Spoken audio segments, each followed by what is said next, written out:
dari Medan Merdeka.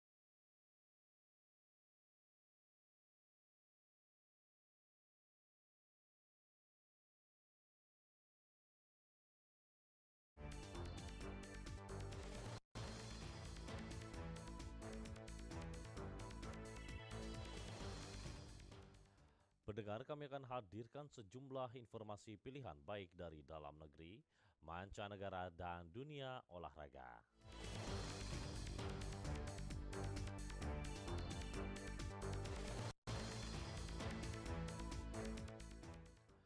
Kami awali dari berita dalam negeri yang pertama. Menteri Pariwisata dan Ekonomi Kreatif atau Kepala Badan Pariwisata dan Ekonomi Kreatif Menparekraf Sandiaga Salahuddin Uno mendukung adanya penyelenggaraan We The Fest 2023 sebagai gelaran musik berskala internasional yang nantinya diharapkan dapat turut berkontribusi pada peningkatan kunjungan wisata mancanegara dan juga pergerakan wisata Nusantara di Indonesia.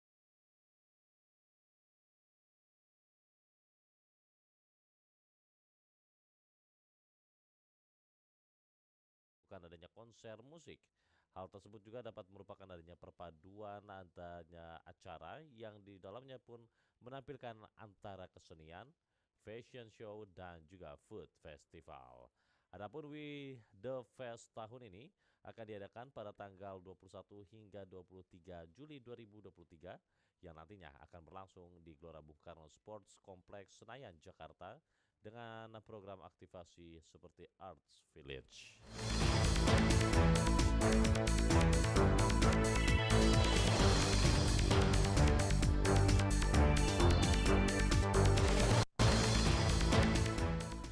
Beralih ke berita dalam negeri lainnya, penyidik Direktorat Tindak Pidana Umum di Tipidum Bareskrim Polri kembali melanjutkan penanganan penyidikan kasus dugaan penistaan agama oleh pimpinan Pondok Pesantren Al Zaitun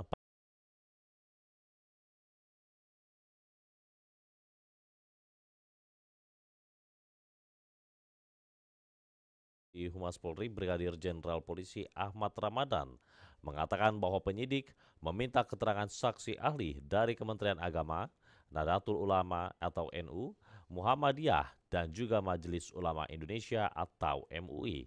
Adapun pemeriksaan terhadap saksi ahli tersebut dijadwalkan berlangsung selama 2 hari yang terhitung sejak hari Rabu 12 Juli 2023.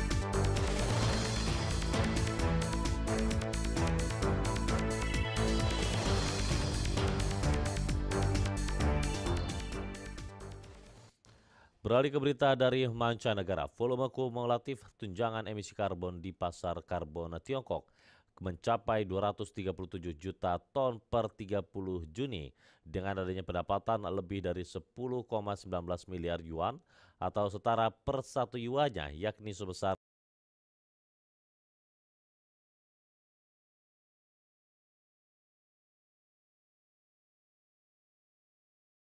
Wakil Menteri Ekologi dan juga Lingkungan Tiongkok Gong Fa mengungkapkan bahwa di tengah adanya aktivasi Hari Rendah Karbon Nasional pada hari Rabu kemarin waktu setempat, ia pun menyebutkan bahwa Tiongkok telah membangun adanya pasar karbon terbesar di dunia untuk emisi gas rumah kaca dan telah secara signifikan mengurangi intensitas emisi karbonnya.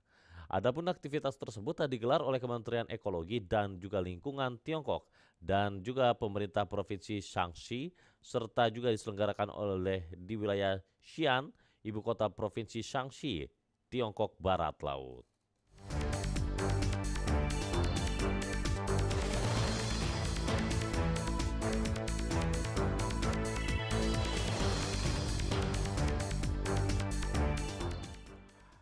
Beralih ke berita dari dunia olahraga.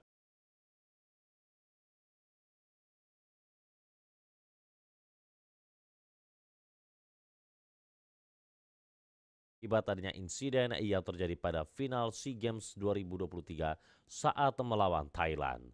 Pada pertandingan yang kemudian dimenangi oleh timnas Indonesia dengan skor 5-2 tersebut, sempat terjadi keributan antara kedua kubu. Sejumlah pemain dan ofisial dari kedua tim terlibat adu pukul menjelang pertandingan usai.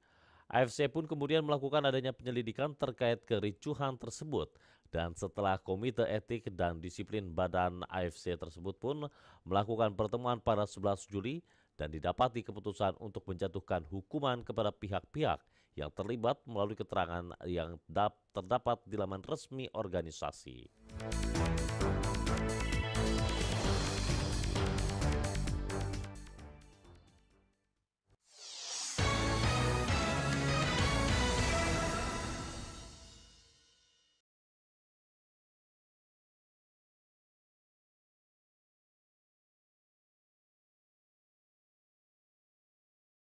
Demikian Warta Berita Pro 3 Radio Republik Indonesia. Kami harap Anda masih tetap bersama kami untuk menyimak beragam informasi aktual lainnya dalam program Indonesia Menyapa.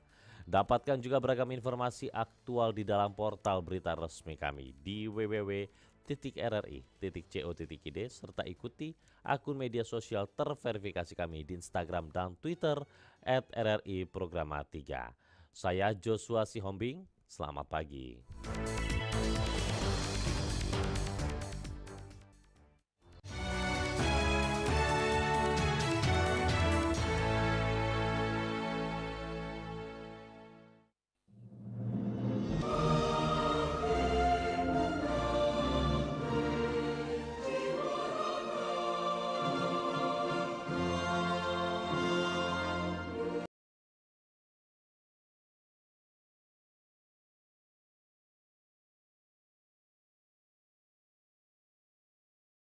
Perkenalkan, nama saya Askiara Sabia.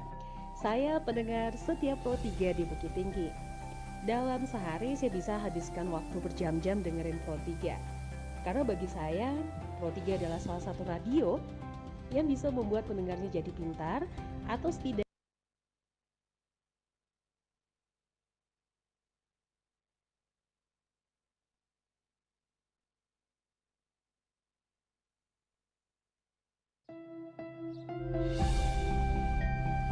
Assalamualaikum semuanya, perkenalkan nama saya Askiara Sabia. Saya pendengar setia Pro 3 di Bukit Tinggi. Dalam sehari saya bisa habiskan waktu berjam-jam dengerin Pro 3. Karena bagi saya, Pro 3 adalah salah satu radio yang bisa membuat pendengarnya jadi pintar atau setidaknya bertambah wawasan.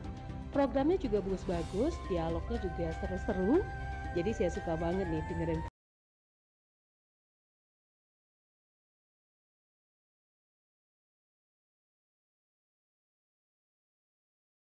3.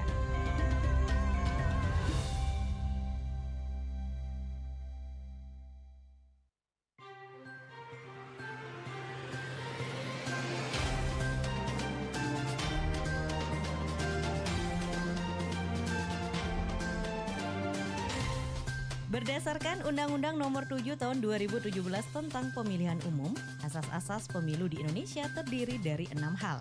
Asas langsung mengandung makna bahwa rakyat sebagai pemilih memiliki hak untuk memberikan suaranya secara langsung tanpa ada perantara dan sesuai dengan kehendak hati nurani. Asas umum dalam pemilu yakni memberikan jaminan kesempatan bagi semua warga negara Indonesia yang telah memenuhi persyaratan sebagai pemilih sebagaimana ditetapkan dalam undang-undang. Pemilu dilakukan tanpa adanya diskriminasi atau hal yang berhubungan dengan suku, ras, agama, dan antar golongan.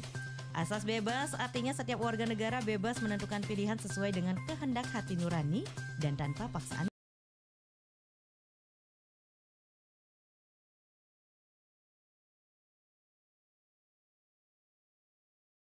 Setiap warga negara atau sebagai pemilih akan mendapatkan jaminan dan tidak akan diketahui oleh pihak manapun. Asas jujur yaitu setiap penyelenggaraan pemilu, aparat pemerintah, peserta pemilu, pengawas pemilu, pemantau pemilu, pemilih, dan semua pihak yang terlibat dalam pemilu harus bersikap dan berbuat jujur sesuai dengan peraturan perundang-undangan yang berlaku. Asas adil dalam pemilu artinya setiap pemilih berhak mendapatkan perlakuan yang adil dan bebas dari kecurangan pihak manapun.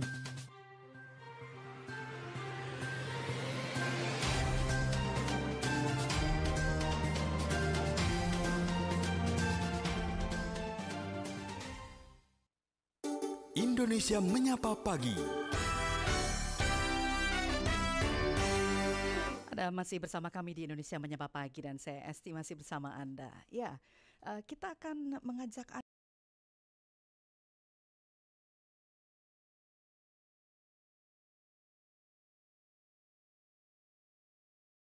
International Studies.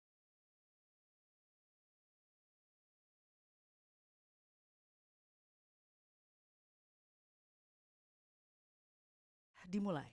Ada banyak informasi yang bisa kita temukan dan CSIS juga menyebut kalau misinformasi itu ternyata menyasar kandidat Pilpres 2024. Nah, seperti apa bentuk misinformasinya dan bagaimana kita menghadapi serta mencegah agar tidak memicu kegaduhan menjelang pemilu 2024.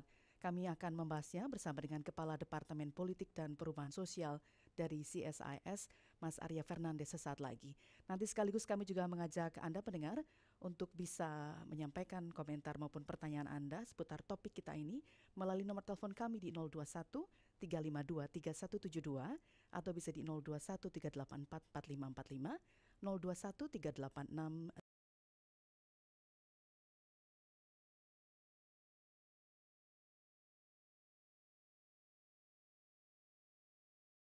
Ya, tapi yang jelas dari beberapa informasi yang sudah berkembang belakangan ini, yang kemudian perlu kita kritisi bersama adalah bahwa kita tentu tidak ingin polarisasi pemilihan politik yang membelah masyarakat beberapa tahun yang lalu kembali muncul. Karena tahapan-tahapan pemilu yang saat ini terus bergulir, ini kita juga perlu untuk mewaspadai adanya potensi penyebaran misalnya berita bohong ataupun misinformasi yang nanti dapat meningkatkan suasana menjadi panas. Kita ingin pemilu 2024 menjadi pemilu damai untuk memilih nanti wakil rakyat maupun presiden dan wakil presiden. Nah, bagaimana pula nanti komitmen dari partai politik dalam menanggulangi penyebaran misinformasi tersebut? Karena parpol kan sebenarnya juga menjadi salah satu komponen yang harus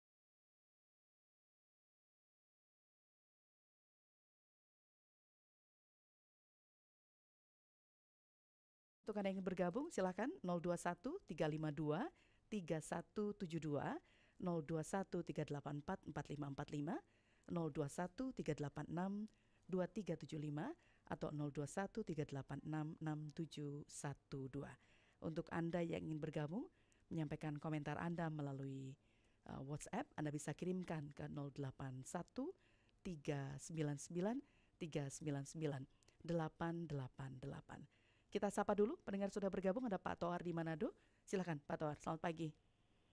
Selamat pagi Mbak. Esti Pak, masih dengan Esti.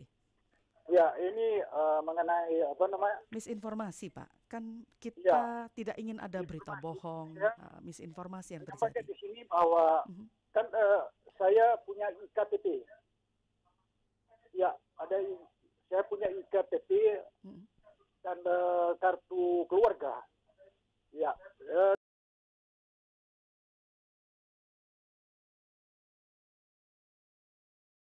melalui sudah masuk di DPT Pak. Nasional, ya kan? Jadi jangan ada orang-orang yang bermain dengan nomor saya. Oke. NIK maksudnya Pak. Pergunakan nomor saya, ya. Saya akan tuntut dalam hukum. Bapak sudah cek nama Bapak sudah masuk di DPT ya, kan bisa tuh cek online Ya, Pak. Ya. Sudah masuk di DPT, daftar pemilihan tetap. Baik. Apa harapannya Pak Toar seputar pelaksanaan pemilu mendatang Pak? Ini soal informasi-informasi yang berkait dengan pemilu, jangan sampai ada informasi yang salah, berita bohong, atau hal-hal yang kemudian menyesatkan begitu Pak. Oh, Iya. Ya, Oke. Pak Toar. Ya, kan ada Bawaslu. Baik. Jadi kita percaya pada bagaimana kerja Bawaslu ya. Oke. Terima kasih banyak. Baik, Pak Toar di Manado, terima kasih sudah bergabung. Itu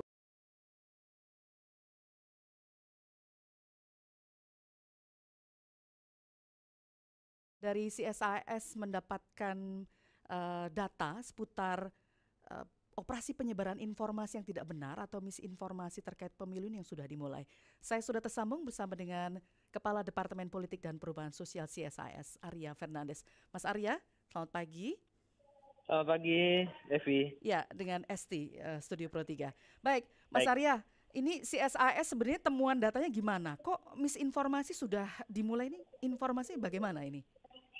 Oke, baik. Terima kasih sebelumnya pendengar RRI dan Pro 3. Jadi kita melakukan semacam observasi sederhana untuk mendeteksi apakah penyebaran misinformasi itu sudah dimulai dan seberapa besar kemungkinannya akan menyebar di pemilu nanti. Ya. Nah, tapi tentu kami juga melihat bagaimana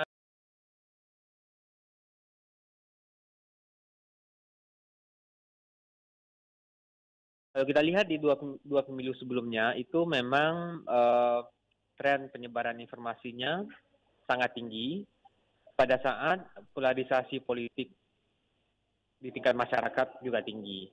Nah, misalnya ketika itu terutama Pak Jokowi menjadi sasaran misinformasi yang banyak ya. Nah, kemudian menjelang pemilu 2024 kami mendeteksi sebenarnya kelihatan operasi penyebaran misinformasi itu sudah mulai terjadi meskipun isu-isu misinformasinya masih cair dan masih beragam ya, belum terbentuk satu pola yang kuat atau yang belum terbaca polanya isunya akan seperti apa. Meskipun sudah mulai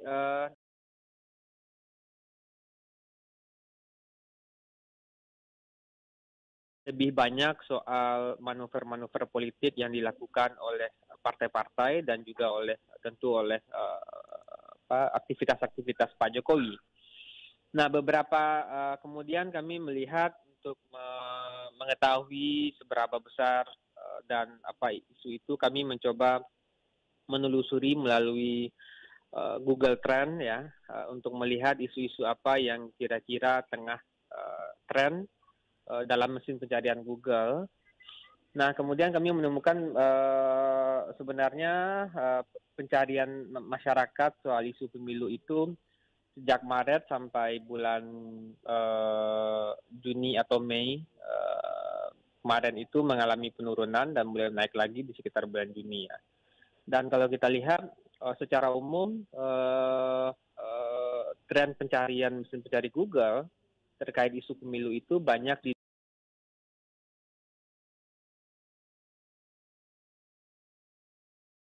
Presiden Jokowi. Misalnya beliau mengatakan akan cawe-cawe demi bangsa dan negara, kemudian juga pertemuan dengan Musra, pertemuan dengan PSI, dan pertemuan dengan para editor ya.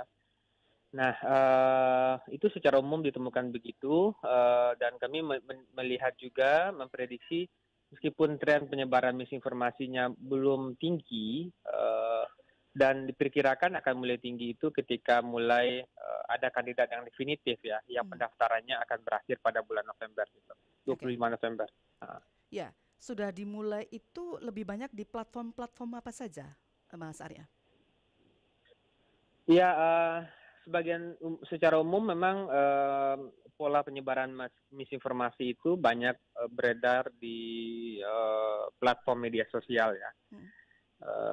Dan juga tentu aplikasi PAN. Nah, memang pola itu juga terjadi tidak hanya di Indonesia, tapi juga di negara-negara demokrasi lain, misalnya India atau Amerika ya, atau Brazil gitu. Okay. Di banyak tempat model penyebarannya seperti itu. Seberapa penting kemudian ini perlu kita antisipasi berkaitan dengan kesuksesan maupun keberhasilan pelaksanaan pemilu 2024, Mas Arya? Saya kira ini sangat penting karena misinformasi ini tidak hanya menyasar kandidat capres, tetapi juga menyasar soal penyelenggaraan pemilu. Nah, misalnya dalam pemilu sebelumnya kan disampaikan ada truk misinformasi soal 7 truk kontainer yang sudah tercoblos suara ya. Sekarang juga sudah muncul juga misinformasi soal penyelenggaraan pemilu. Misalnya ada pencurian formulir C1 untuk pemenangan pemilu, kemudian soal hasil pemilu sudah ada, gitu ya. Sudah mulai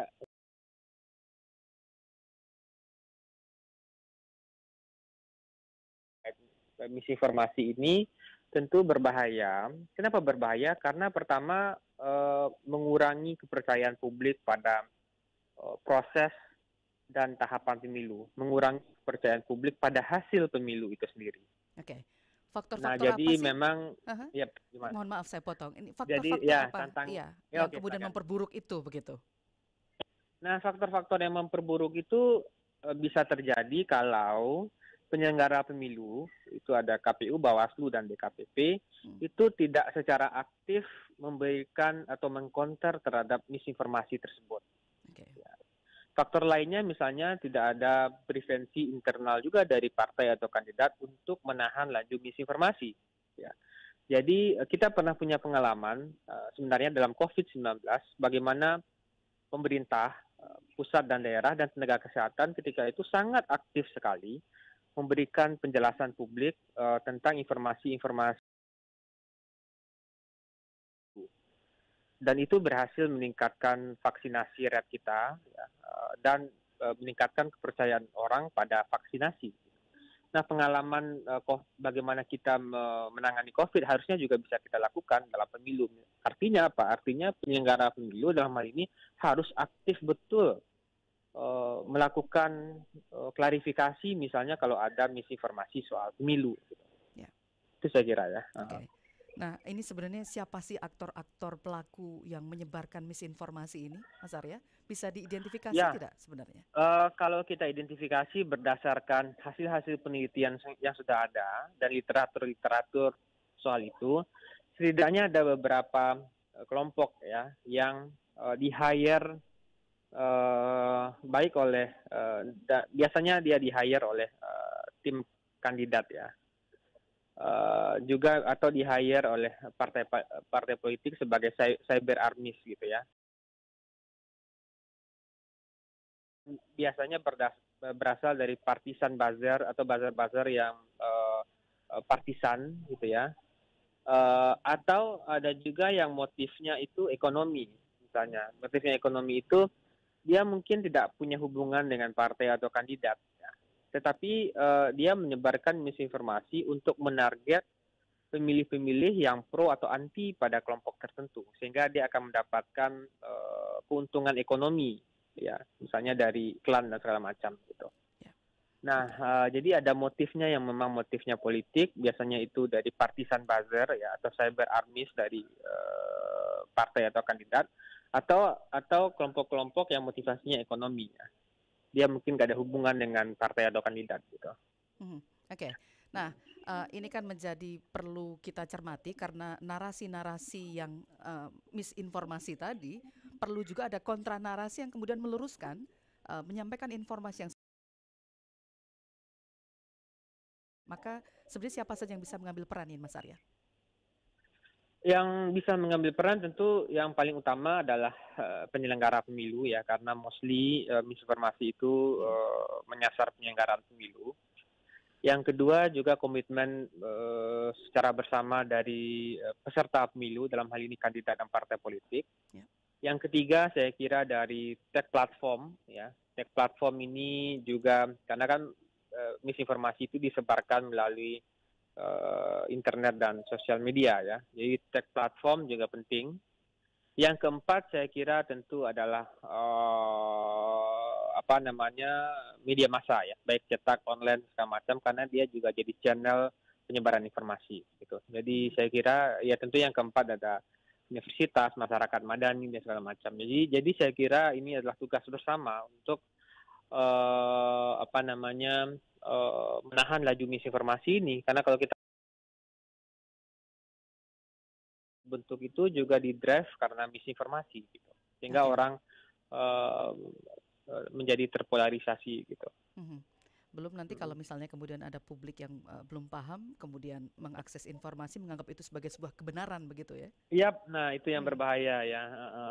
Gitu. Kalau dari sisi penyedia aplikasinya gimana? Ini bisa nggak sebenarnya ikut berkontribusi gitu ya untuk mencegah supaya ini tidak semakin meluas gitu ya, misinformasi? Sebenarnya itu dari penyedia aplikasi atau tech platform itu sudah mulai ada inisiatif-inisiatif untuk memendung laju misinformasi itu.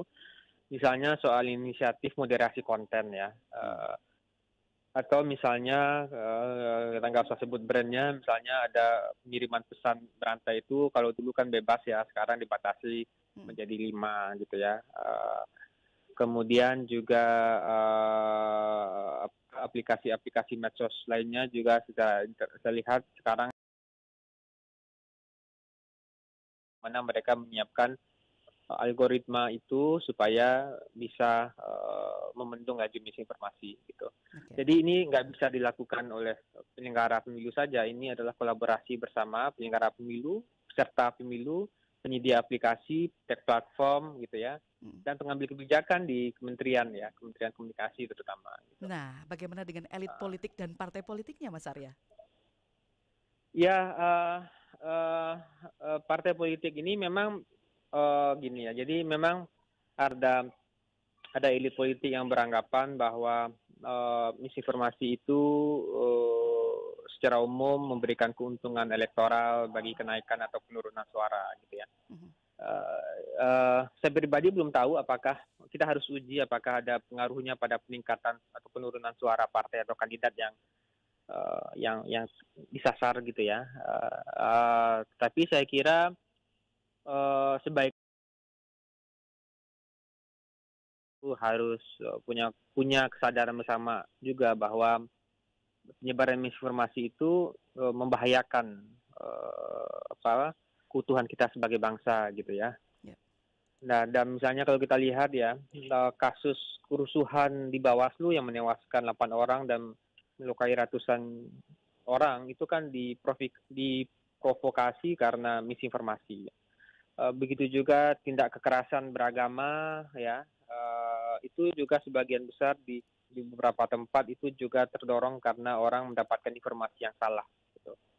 Nah jadi saya kira efeknya dari sisi konflik dan keamanan itu akan terpengaruh kalau misinformasi juga akan terpengaruh kalau misinformasinya tidak bisa dibendung. Oke. Jadi mitigasinya seperti apa nih yang perlu kita lakukan secepatnya supaya tidak semakin meluas begitu, Mas Arya? Ya, benar. Mas Arya, ya. Praktisnya gimana nih? Mitigasi itu bisa dilakukan dalam beberapa klaster ya. Klaster pertama tentu pemilih ya. Klaster pemilih itu penting memberikan literasi media yang baik bagi pemilih ya. Akses internet kita tinggi, tetapi literasi medianya masih lemah. Nah itu jadi satu loophole yang harus ditutup ya. Yang kedua, memberikan semacam konsensus bersama di antara partai dan kandidat bahwa sebenarnya penyebaran misinformasi itu asumsi saya sementara itu tidak terlalu punya efek elektoral gitu, yang kuat gitu ya. Ada efeknya tapi nggak kuat gitu. Jadi lebih baik nggak digunakan gitu. Nah yang ketiga tentu dari sisi regulasi ya. Tech platform, KPU, penyelenggara, Kominfo harus duduk bersama ya, untuk menyiapkan satu saja, nggak bisa hanya Kominfo saja gitu, harus semua multi pihak. Ya. Baik.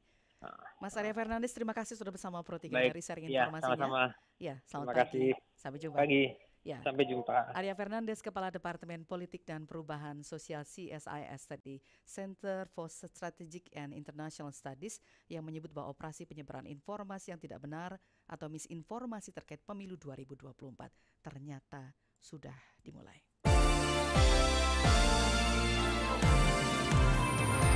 Dialog Pro 3. Ya, itu tadi kita sudah dapatkan informasi bersama dengan Arya Fernandes dan kami masih akan terus lanjut untuk membahas topik ini bersama dengan narasumber kami berikutnya. Jadi pendengar, tetaplah bersama Pro 3 RRI. Kami juga masih akan hadirkan nanti topik bahasan ini bersama dengan narasumber lain untuk mengupas dari sudut pandang yang berbeda.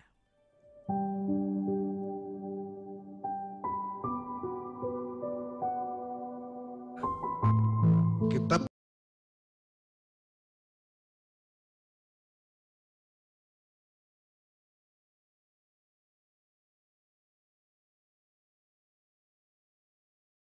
rasa yakin dengan keamanannya sendiri. Kalau dia merasa aman, dia akan sanggup mentolerir pihak manapun karena dia merasa aman. Tapi ketika orang merasa terancam, apapun yang dipersepsikan sebagai ancaman itu, maka orang akan cenderung untuk pasang kuda-kuda atau kemudian melakukan preemptive action untuk mendahului, menyerang dan sebagainya. Ini sebetulnya yang menjadikan problem toleransi bukan hanya di Indonesia tapi di semua masyarakat di belahan dunia manapun. Nah, maka yang pertama-tama harus kita tegakkan bersama-sama adalah prinsip kesetaraan hak dan martabat di antara sesama kita ini. Hadapan yang lain dengan latar belakang apapun harus setara, harus sama hak dan martabatnya. Karena dalam negara bangsa modern ini semua orang adalah warga negara yang harus setara di depan hukum. Dengan dasar itulah, dasar keyakinan kesetaraan, jaminan hukum bahwa semua orang setara itu, kita bisa membangun toleransi yang lebih jujur di antara kita, yang bukan hanya sekedar lip service, tapi sungguh-sungguh jujur dari hati, karena kita semua masing-masing merasa aman, tidak terancam oleh dominasi atau oleh gangguan dari pihak lain. Kiai Haji Yahya Khalil Stakuf, Ketua Pengurus Besar Nahdlatul Ulama untuk Oase Indonesia.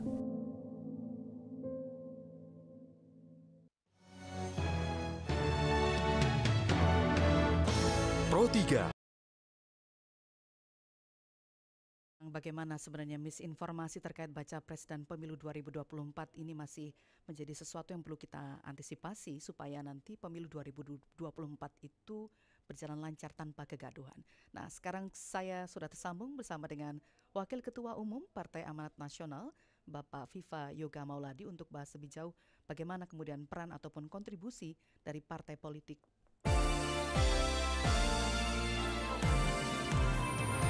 Dialog Pro 3. Pak Viva Yoga Mauladi, selamat pagi. Assalamualaikum warahmatullahi wabarakatuh.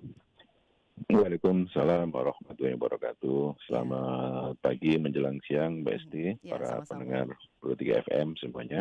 Baik, Pak, ini dari tadi pagi tuh pendengar sudah menunggu topik bahasan soal misinformasi terkait baca pres dan pemilu 2024. Nah, tadi saya sudah sempat minta infonya dari CSIS Mas Arya Fernandes bahwa ternyata sebenarnya partai politik itu juga punya kontribusi yang besar.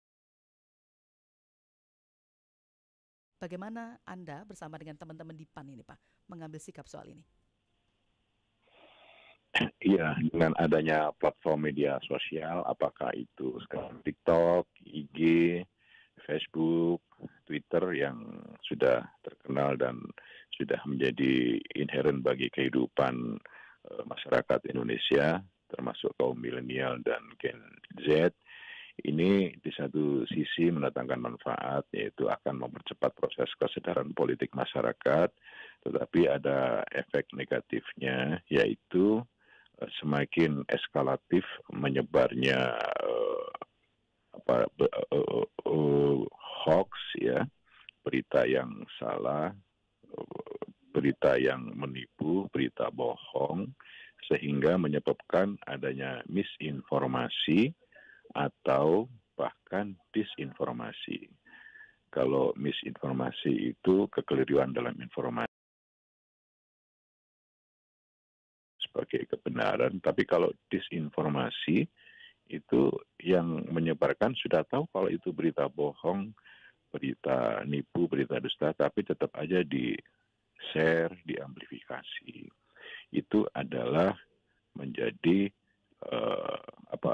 materi yang harus diselesaikan, karena bisa akan terjadi pelanggaran Undang-Undang ITE, penyebaran hoax karena fitnah, ujaran kebencian, itu juga menjadi bagian penting dalam proses untuk menurunkan tingkat kesadaran politik rakyat. Nah, yang pertama, partai politik itu salah satu tugasnya adalah menjadi bagian dari lembaga demokrasi yang harus bertindak demokratis, berpikir demokratis, dan berperan untuk meningkatkan kesadaran politik.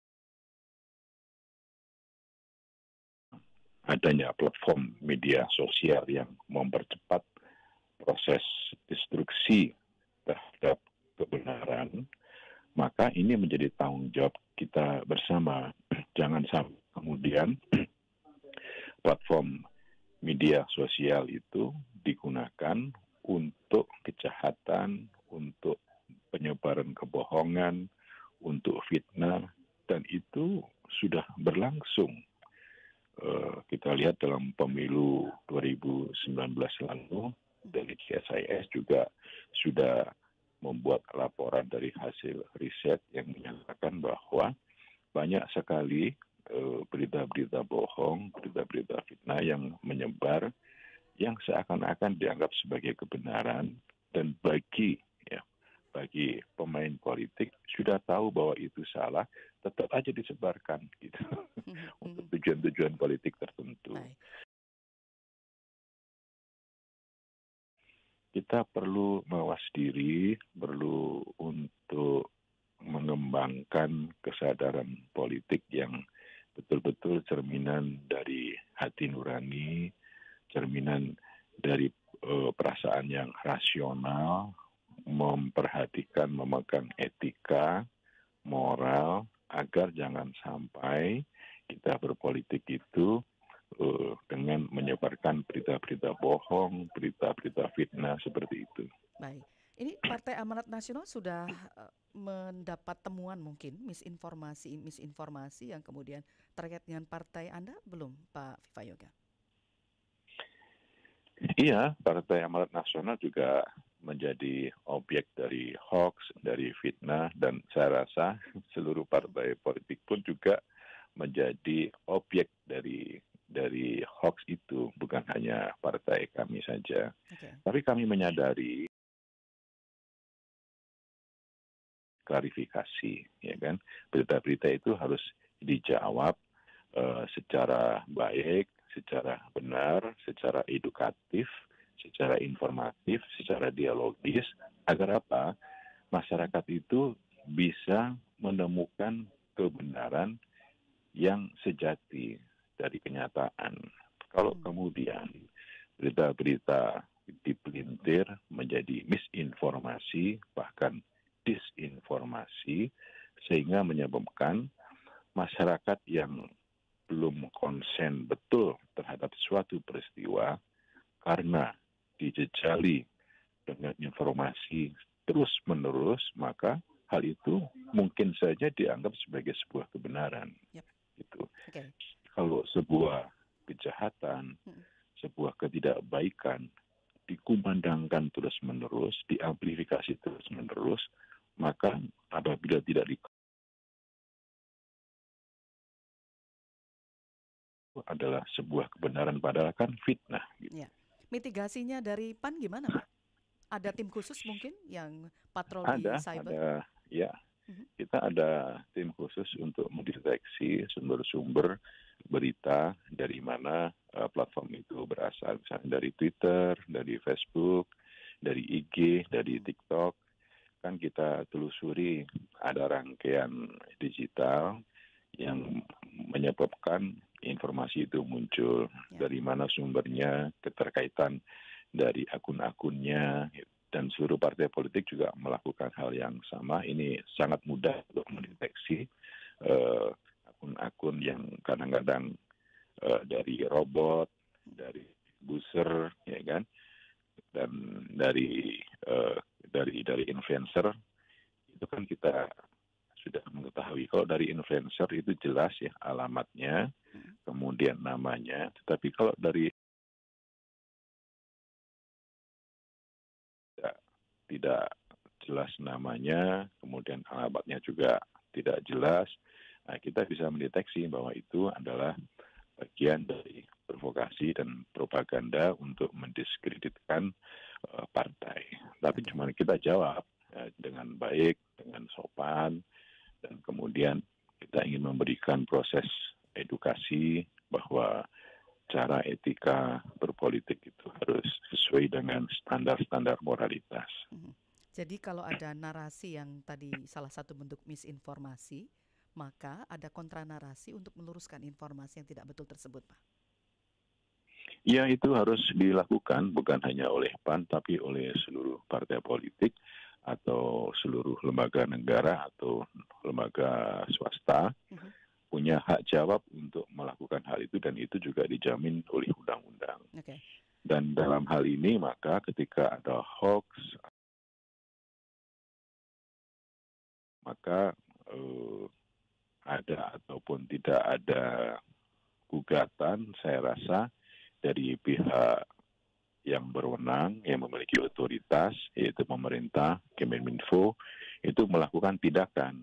Saya baca di tahun 2021 saja, Kemenfo itu memblokir ribuan akun-akun palsu, akun-akun bodong, akun-akun abal-abal yang digunakan untuk melakukan provokasi, propaganda, amplifikasi terhadap berita-berita bohong, berita-berita fitnah.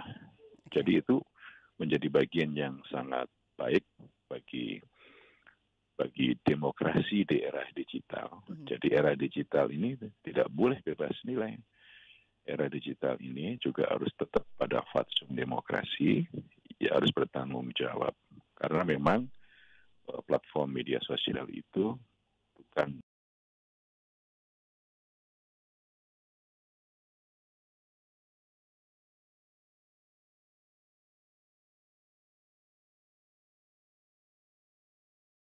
jejali dengan persyaratan-persyaratan jurnalistik yang sangat formalistik itu, maka dikatakan media sosial itu sebenarnya bukan produk jurnalistik gitu. Tapi pribadi sendiri pun juga bisa untuk mengomentari, membuat pernyataan, mengamplifikasi. Jadi karena itu masuk pada era digital dan harus ada warning bahwa meskipun era digital itu memperluas kebebasan masyarakat untuk berpendapat, mengeluarkan pendapat secara lisan maupun tulisan yang dijamin oleh Undang-Undang Dasar Negara Republik Indonesia, tetapi juga harus bertanggung jawab. Oke. Terima kasih banyak Pak Wakil Ketua Umum Partai Amanat Nasional, Pak Viva Yoga Mauladi, sudah berbincang bersama Pro 3.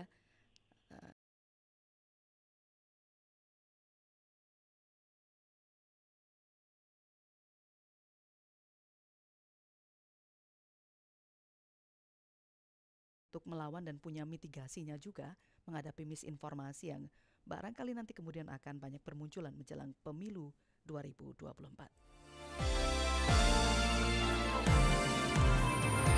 Dialog Pro 3. Kilas Berita. Kilas Berita.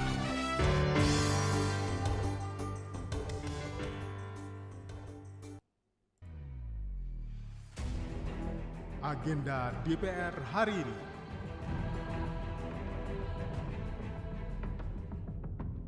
Halo, apa kabar? Saya Tiara Mustika mengajak Anda mencermati agenda kerja Wakil Rakyat Kamis 13 Juli 2023. Pada hari ini terdapat 2 agenda. Kegiatan pertama di jam 10 pagi akan digelar rapat paripurna DPR RI ke-30 masa sidang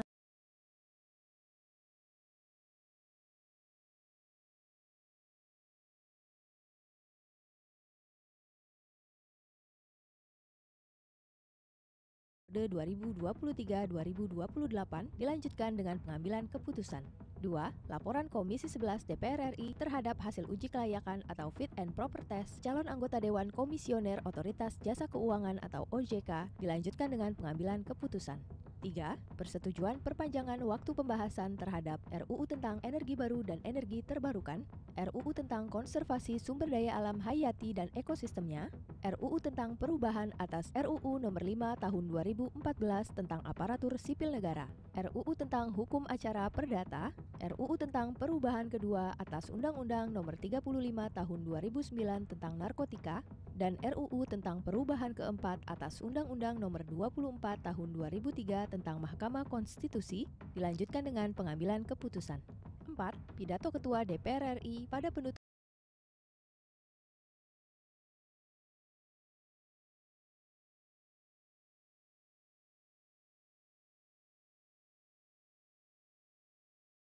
Parlemen dengan narasumber 1. Anggota DPR RI fraksi PDIP Masinton Pasaribu, 2. Anggota DPR RI fraksi PKB Luluk Nur Hamidah, 3. Ketua Umum Partai Kebangkitan Nusantara Gede Pasek Suardika, 4. Ketua Badan Pemenangan Pemilu atau Bapilu DPN Partai Gelombang Rakyat atau Gelora Riko Marbun, 5. Pengamat politik Bawono Kumoro. Acara rapat paripurna dan dialektika demokrasi bisa disaksikan secara langsung di channel-channel media sosial TVR Parlemen. Demikian agenda DPR RI hari ini. Simak dan ikuti terus kegiatan DPR RI serta dengarkan siaran langsungnya melalui website tvr.dpr.go.id/radio. Saya Tiara Mustika, sampai jumpa. Agenda DPR hari ini.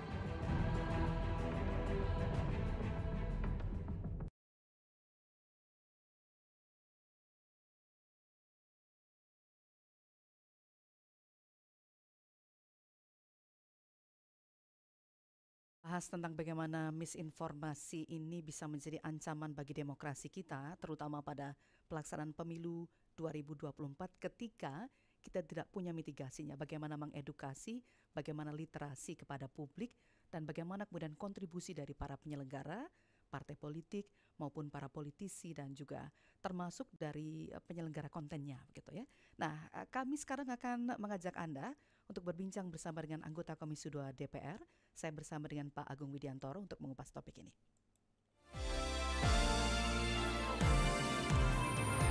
Dialog Pro 3.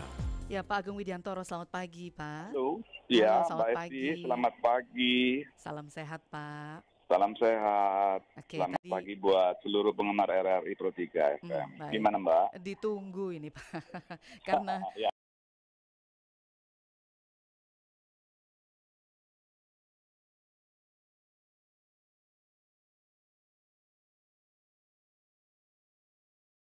maka sebenarnya seperti apa sih, Pak, bentuk mitigasi yang perlu dilakukan? Karena kan ini tadi nggak bisa kerja sendiri-sendiri nih, harus kerja bareng nih untuk mencegah hoax tersebut. Silakan, Pak Agung. Ya, Mbak Esti. Jadi memang fenomena-fenomena yang tadi disebutkan itu bagian dari siklus 5 tahunan, di mana di setiap pergantian kepemimpinan dan penelitian jabatan lembaga-lembaga negara selalu ada konflik kepentingan. Bahkan secara tegas saya bisa sebutkan siklus 5 tahunan dalam pemilu ini adalah arena konflik kepentingan yang sah. Ya. Menurut saya sah karena apa? Dilindungi undang-undang.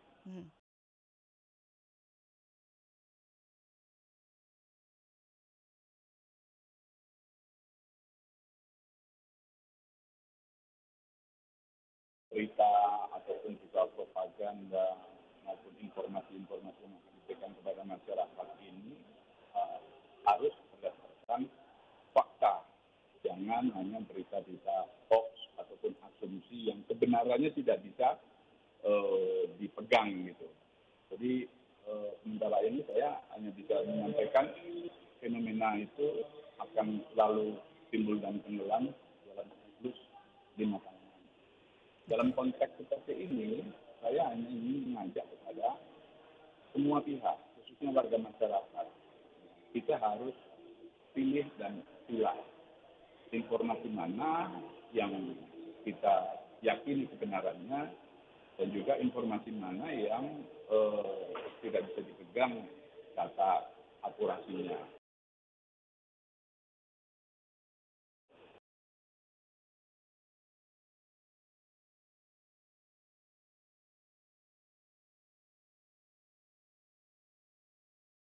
Salah satu cara untuk mengontrol supaya tidak kemudian menjadi semakin liar kepentingan politik itu bermain, Pak. Saya rasa ini early warning sistemnya harus kita bangkitkan, kita tumbuhkan untuk semua pemangku kepentingan, semua pihak berkepentingan di kandidasi itu ya. Tidak hanya salah satu pihak saja, tetapi semua yang nantinya akan terjun di dalam perhelatan pemilu sudah barang tentu kita juga harus dengan arif dan bijak sikapi kompetisi di 5 tahunan itu dengan adu ide dan adu gagasan. Boleh kita mencoba untuk mengibarkan bendera setinggi-tingginya, ya, popularitas, kapasitas.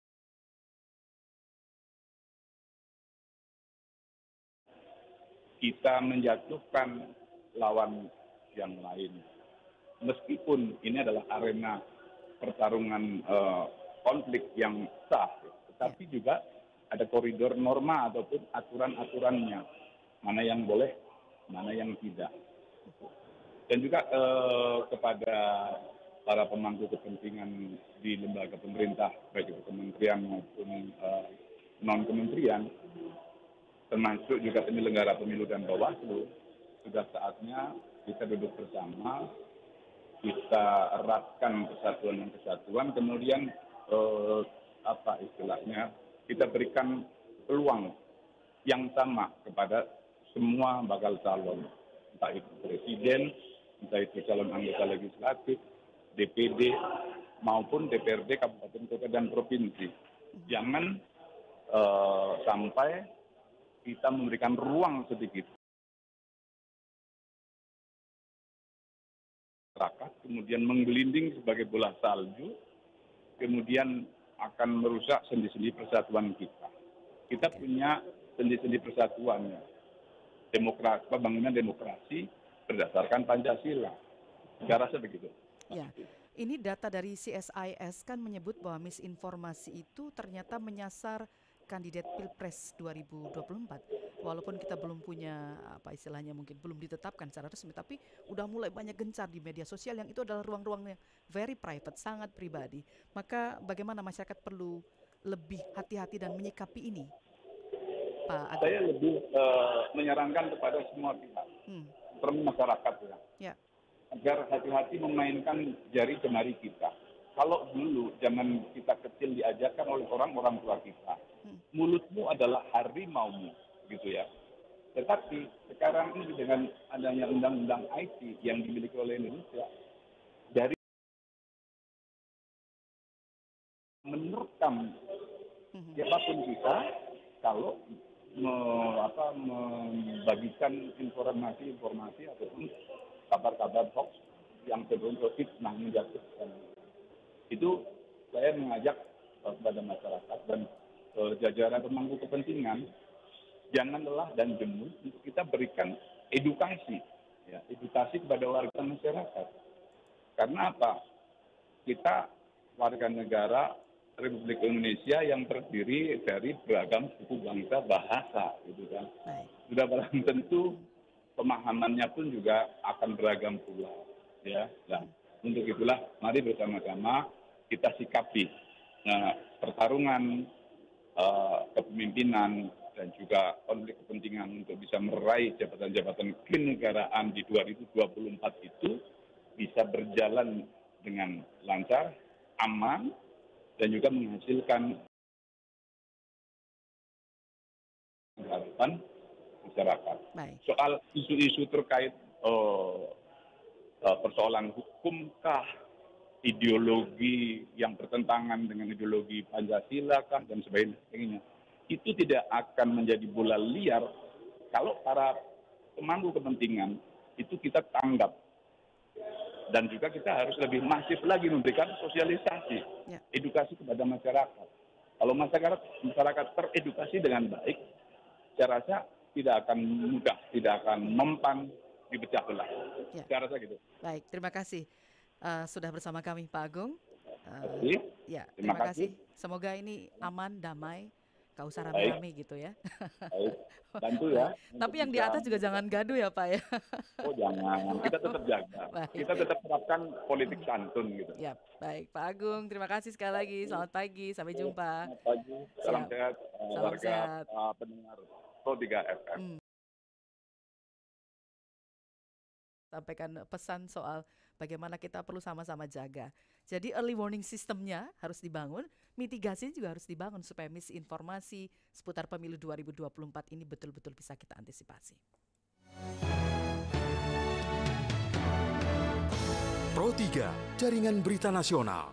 Perbincangan saya dengan Pak Agung tadi menjadi akhir dari Indonesia Menyapa Pagi. Selepas ini ada Rudy Zain yang akan temani Anda untuk Indonesia Menyapa Siang, lengkap dengan informasi dan topik pilihan untuk Anda ikut dalam perbincangan kami. Pastikan tetap bersama Pro 3 RRI, saya Esti Sulistia. Selamat pagi, tetap bahagia. Seperti lagu berikut ini dari Melly Goeslaw, Ku Bahagia.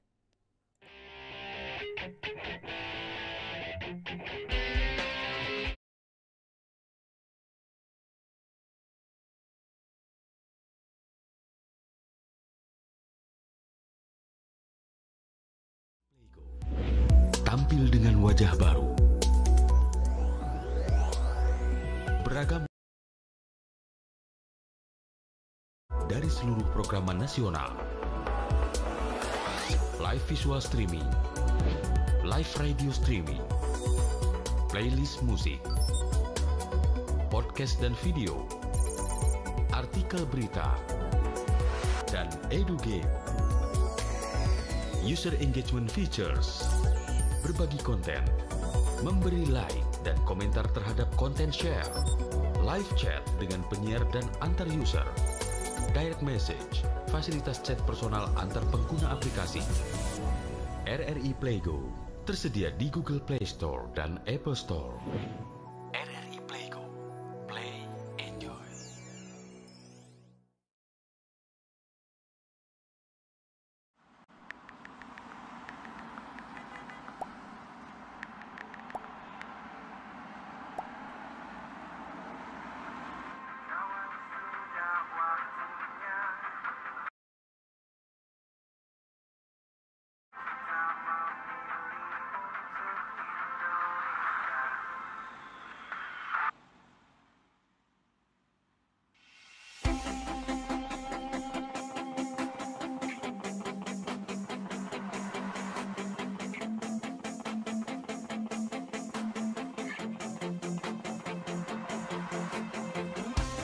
Kawan, sudah waktunya, ini sudah saatnya kita memilih untuk Indonesia.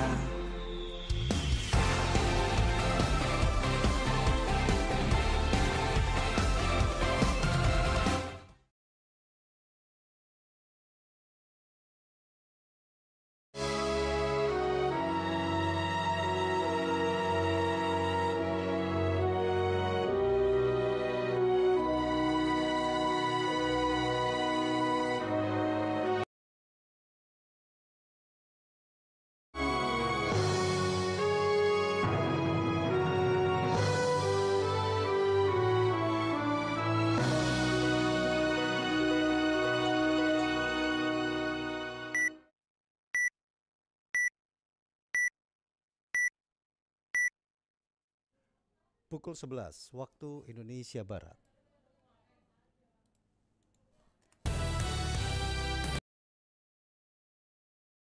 Dinamika olahraga.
Pendengar Dinamika Olahraga Siang, informasi pertama kami awali dari olahraga terpopuler sepak bola. Manchester United meraih kemenangan 2-0 atas Leeds United dalam laga perdana pramusim 2023 pertama mereka di Stadion Ullevål, Oslo, Norwegia malam tadi. Gelandang anyar Mason Mount juga melakoni debut di klub barunya itu. 2 gol Manchester United masing-masing dicetak oleh pemain muda Noam Emeran dan Joe Hugel pada babak kedua. Atas hasil positif itu, manajer Manchester United Erik ten Hag menilai timnya sudah memiliki persiapan yang baik untuk menyambut musim depan.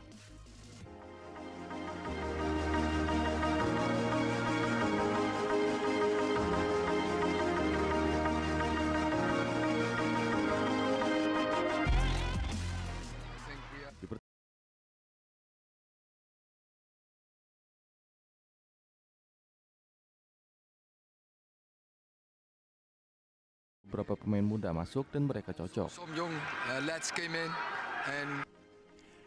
Laga persahabatan selanjutnya Manchester United melawan AS Lyon pada 19 Juli, Arsenal 23 Juli dan menjalani tur Amerika Serikat melawan Wrexham 26 Juli, kemudian Real Madrid sehari setelahnya dan Borussia Dortmund 31 Juli mendatang.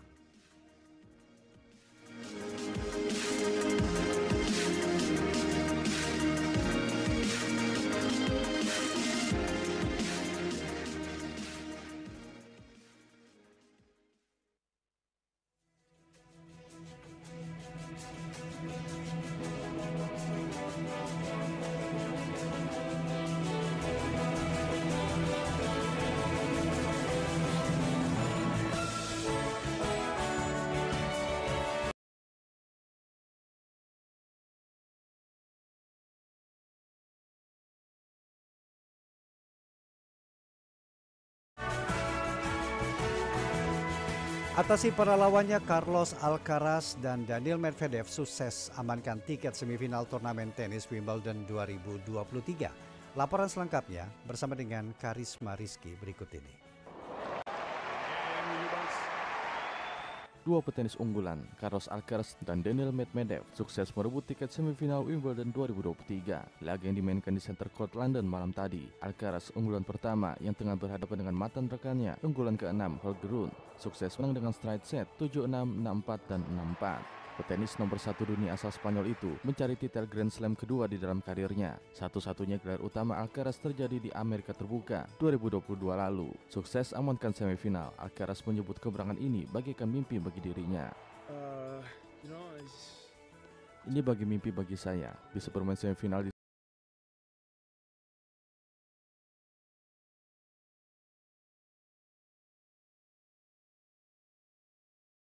Daniil Medvedev yang diunggulkan di tempat ketiga berhasil menghentikan kejutan petenis Amerika Serikat non-unggulan Christopher Eubanks. Berdua di lapangan 1, Medvedev comeback dari kekalahan 2 set sebelum menang dengan skor akhir 6-1, 1-6, 4-6, 7-6, dan 6-1.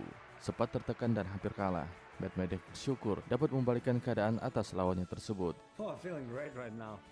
Ini perasaan yang hebat, itu adalah pertandingan yang sangat sulit dan sangat dekat untuk kalah. Tapi senang akhirnya saya berhasil menyatukan diri kembali, di mana ada momen dalam pertandingan saya.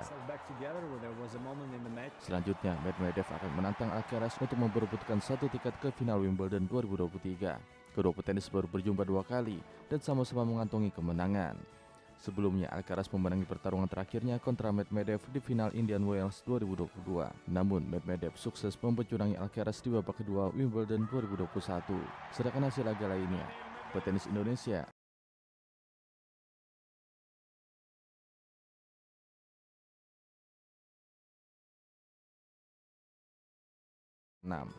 Di nomor tunggal putri, petenis unggulan ke-6 Ons Jabeur berhasil membalaskan kekalahan di final tahun lalu melawan juara bertahan Elina Rybakina. Jabeur yang berasal dari Tunisia memetik kemenangan 6-7, 6-4, 6-1. Unggulan 2 Aryna Sabalenka juga meraih tiket semifinal. Petenis Belarusia unggulan 2 itu menang mudah atas petenis veteran Amerika Serikat Madison Keys 6-2, 6-4. Dari Jakarta, Karisma Rizky, Pro 3, RRI.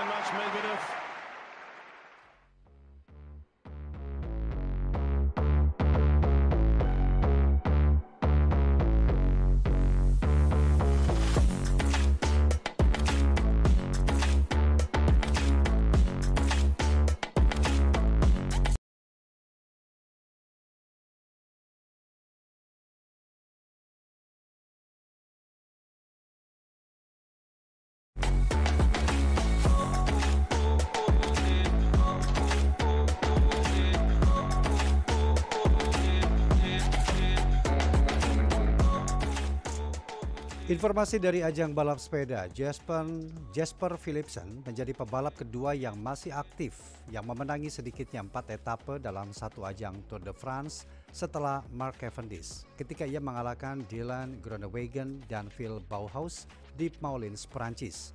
Pada etape 11 dengan rute datar sejauh 179,8 km di Clermont-Ferrand itu, juara bertahan Jonas Vingegaard dari tim Jumbo Visma menjaga kaos kuning sebagai pemuncak klasemen sementara dengan margin yang tidak berubah, yaitu 17 detik di depan rivalnya. Tadej Pogacar dari tim UEA Emirates, pasukan Jumbo Visma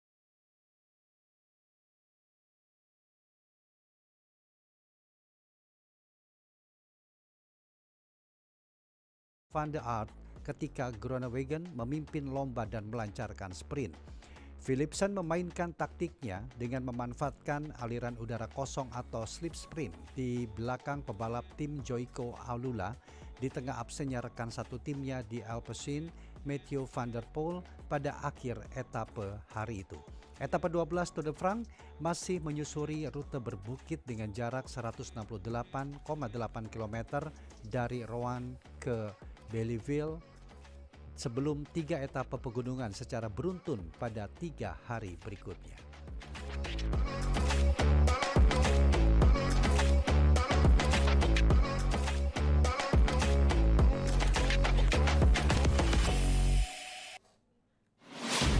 Dinamika olahraga siang ini disiarkan oleh Radio Republik Indonesia.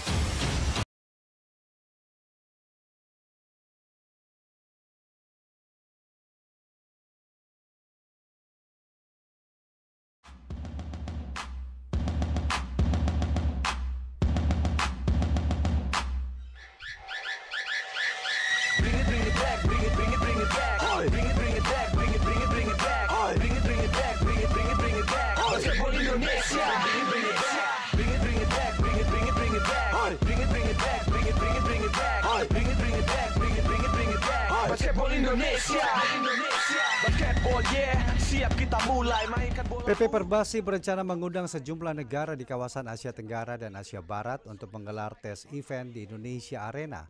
Ini akan menjadi uji coba terakhir di Indonesia Arena sebelum Piala Dunia Bola Basket FIBA Basketball World Cup dihelat. Informasi selengkapnya disampaikan oleh Niar Abdul Litiloli. Kalau dari Perbasi targetnya harus penuh terus itu. Kalau penuh terus berarti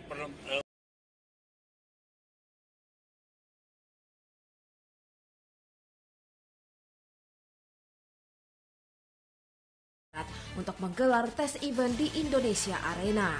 Rencana ini disampaikan Ketua Umum PP Perbasi Dani Kosasi dalam keterangannya kepada media saat menghadiri peluncuran penjualan tiket single game Piala Dunia Bola Basket atau FIBA Basketball World Cup 2023. Menurut Dani, pihaknya telah mengirimkan surat kepada negara-negara yang hendak diundang. Kini hanya menanti respon dari para negara undangan tersebut. tes event baru kita undang beberapa negara, belum ada jawaban resmi. Rencana awal Agustus akan ada tes event. Boleh tahu Pak negara mana aja yang udah diundang? Yang diundang kalau nggak salah Asia Tenggara berapa negara dan Timur Tengah ada berapa negara. Melalui kesempatan yang sama, Direktur Eksekutif Federasi Bola Basket Dunia FIBA David Crocker dalam keterangannya menjelaskan, tes event yang akan dihelat nanti adalah lebih kepada penyempurnaan untuk melihat sejauh mana semua fasilitas bekerja sesuai fungsinya. So this is how we understand how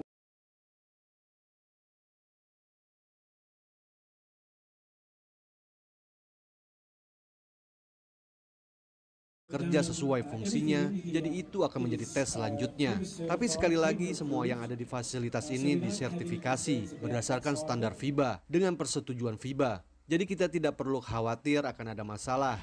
Dijadwalkan tes event di Indonesia Arena akan berlangsung pada 1 hingga 5 Agustus 2023. Tes event ini akan menjadi uji coba pertandingan sejak Indonesia Arena diresmikan setelah setahun dibangun. Sebelum nantinya FIBA Basketball World Cup 2023 dihelat. Dari Jakarta, Niar Abdul Litiloli, Pro 3 RRI.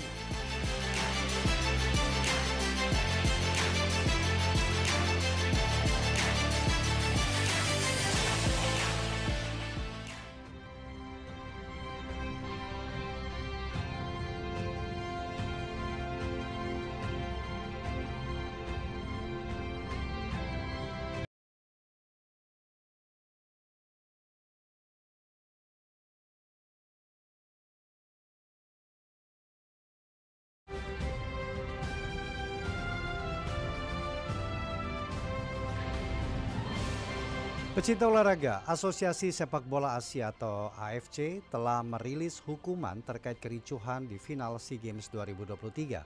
Final cabang sepak bola SEA Games 2023 mempertemukan Indonesia versus Thailand di Olympic Stadium Phnom Penh, Kamboja, Selasa 16 Mei 2023. Saat itu, Garuda Muda menang 5-2 dalam laga yang berjalan selama 120 menit dan penuh drama. Ada 2 kali insiden kericuhan antara kedua tim, yaitu menjelang akhir waktu normal dan di babak pertama perpanjangan waktu. Komang Teguh dari Indonesia pun diganjar kartu merah. Ada pula 3 pemain Thailand yang juga diusir. Insiden itu berlanjut diinvestigasi oleh AFC. Hukuman lanjutan untuk pemain dan official tim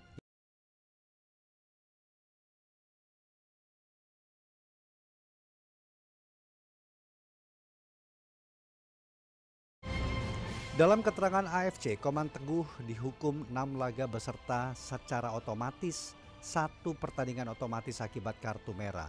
Komang Teguh juga didenda $1.000 sesuai dengan kode disiplin AFC.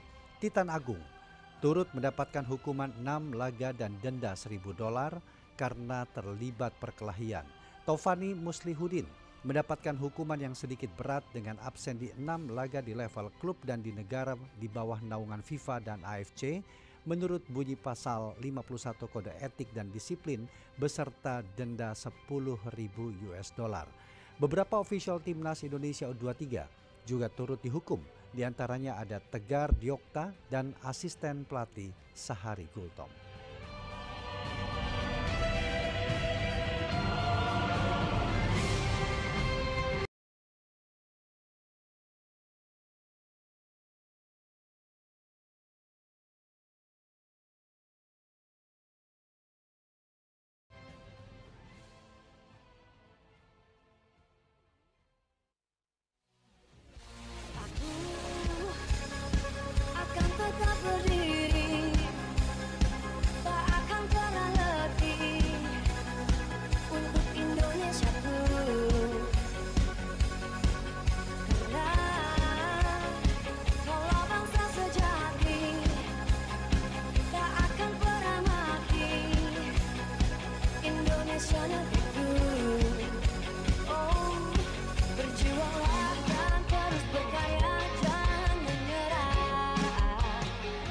Informasi dari Liga 1 Indonesia, supporter PSM Makassar merasa kecewa.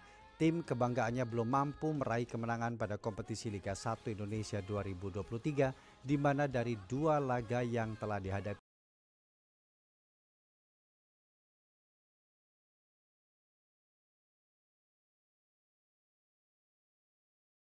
meminta kepada supporter untuk menurunkan ekspektasinya pada tim berjuluk Cuku Eja tersebut. Menurutnya supporter harus bisa menerima setiap kenyataan yang terjadi baik kalah, menang ataupun imbang. Bernardo Tavares menambahkan dengan adanya ekspektasi yang terlalu tinggi dari supporter dapat membuat para pemain terbebani. Akan tetap berdiri, tak akan pernah mati. Musim ini ekspektasi kita semua harus kita turunkan. Supaya kita memang jangan memberikan tekanan terlalu berlebihan kepada pemain-pemain. Mereka adalah orang yang sama yang melakukan pencapaian itu musim lalu. Jadi berikan kita ruang untuk bekerja. Saat ini PSM Makassar menempati peringkat ke-15 klasemen sementara Liga 1 Indonesia.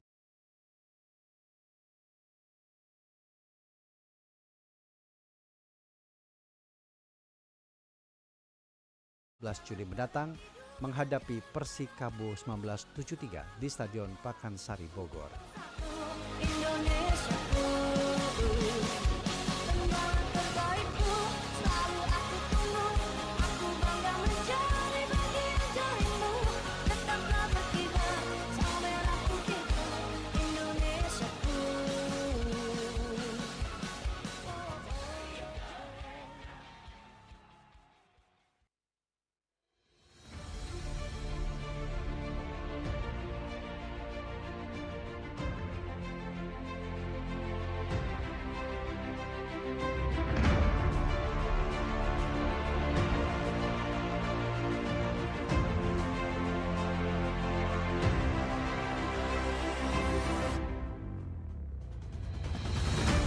Klub sepak bola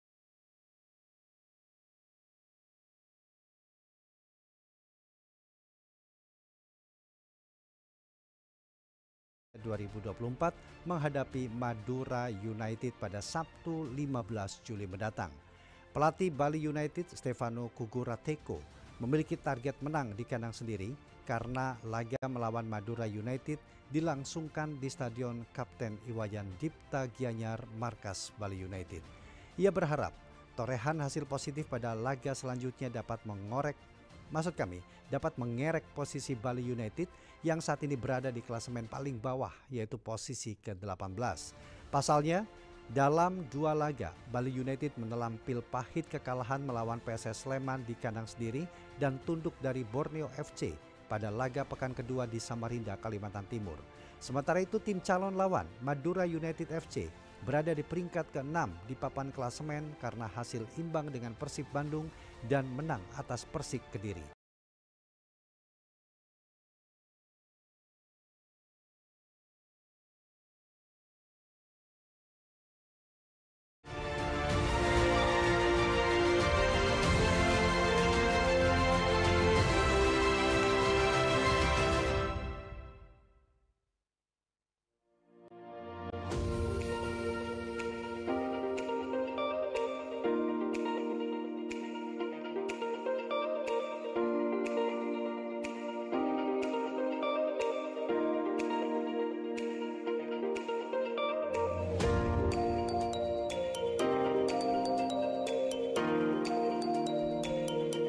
Kita beralih ke informasi lainnya. Pengurus provinsi atau Pengprov Ikatan Pencaksilat Indonesia atau IPSI Sumatera Utara menargetkan 4 medali emas di Pekan Olahraga Nasional atau PON ke-21 2024 Aceh dan Sumatera Utara.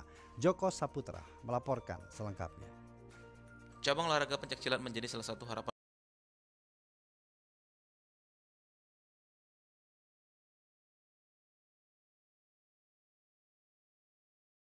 Sumatera Utara. M. Sahrir mengatakan dari 22 nomor yang dipertandingkan di PON nanti, IPSI Sumatera Utara menargetkan 4 medali emas. Target tersebut berpotensi melalui nomor seni dan tanding. Sementara Ketua Lembaga Wasit Juri Lili Zairian menambahkan, alasan target 4 medali emas mengacu dari hasil kejuaraan terbuka pencaksilat Piala Kasat tahun 2023 yang berlangsung di Cimahi pada akhir Mei lalu. Dari 8 atlet Sumatera Utara yang diturunkan total meraih 1 medali emas, 1 perak dan 1 perunggu. Katakan Lili, ada 2 atlet Sumatera Utara yang membela tim Garuda yang saat ini merupakan atlet Platda PON. Kalau yang dipertanyakan masalah target, 4 emas. Dan semua kelas ini rata-rata semua mempunyai potensi emas. Yang mana satunya nanti, yang paling penting target kita cuma 4 dari 22 kelas yang dipertandingkan. Kalau nanti pun ini untuk mengukur daripada kemampuan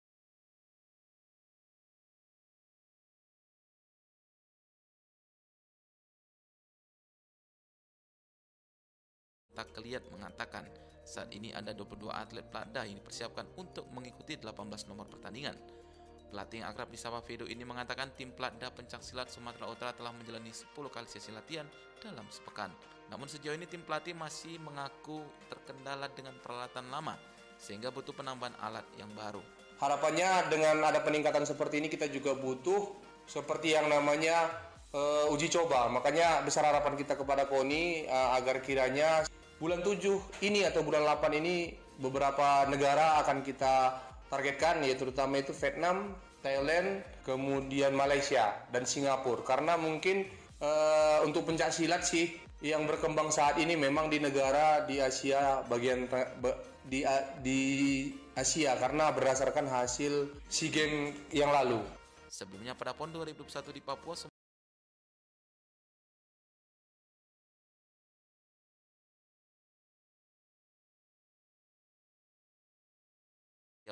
sebelumnya di PON 2016 Jawa Barat, Sumatera Utara juga harus puas dengan torehan 4 medali perunggu. Demikian Joko Saputra melaporkan.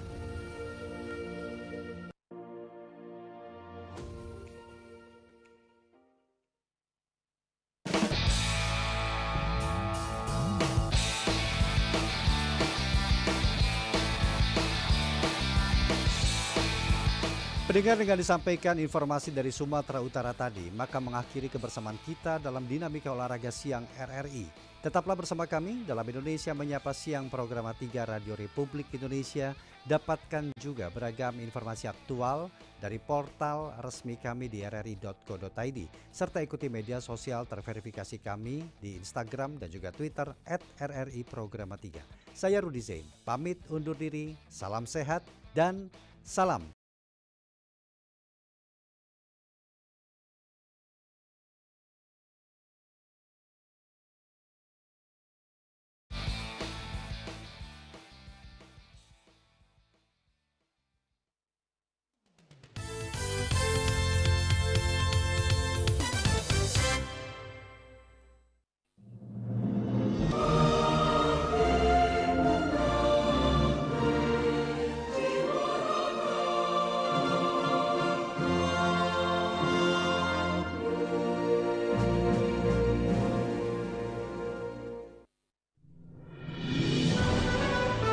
Halo, saya Dr. Juda Egya. Saat ini saya bertugas di salah satu klinik Pratama Jakarta Utara. Menurut saya, dengerin radio itu keren karena bisa mendengarkan banyak informasi sehingga menambah wawasan pengetahuan kita akan banyak hal. Salah satunya tentang kesehatan. Di Pro 3, saya sering mendengar dialog bersama dokter umum maupun dokter spesialis membahas banyak sekali hal terkait kesehatan. Tentunya ini menjadi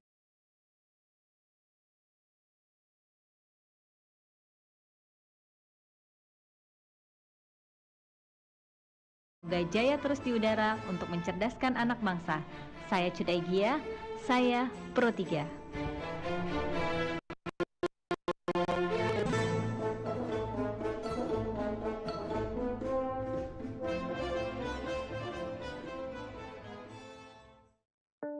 Siaran Pro 3 Jaringan Berita Nasional ini juga bisa Anda ikuti 24 jam di kota Bukit Tinggi 95,1 FM, Bengkalis 89,8 FM, Semarang 92,2 FM, Jambi 88,5 FM, dan Jayapura 105,9 FM.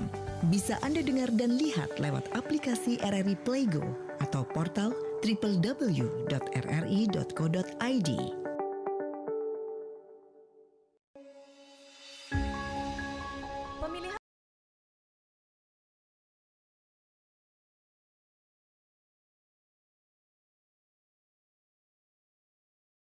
Pemungutan suara meliputi pemilihan presiden dan wakil presiden, anggota DPR RI, DPRD, dan DPD RI akan dilaksanakan serentak bertepatan dengan Hari Valentine 14 Februari 2024. Pemilu 2024 diikuti 18 parpol nasional dan 6 parpol lokal Aceh. Pemilih muda pada pemilu 2024 mencapai 107 juta, yakni mereka yang berusia 40 tahun ke bawah pada 14 Februari 2024. Berdasarkan data penduduk pemilih ketimbang laki-laki. Anggaran pemilu 2024 mencapai 76 triliun rupiah, terbagi untuk dua kategori, yakni untuk anggaran kegiatan tahapan dan untuk anggaran kegiatan dukungan tahapan pemilu. Pada pemilu 2024, pemilih disabilitas didominasi tunanetra, disusul disabilitas fisik, disabilitas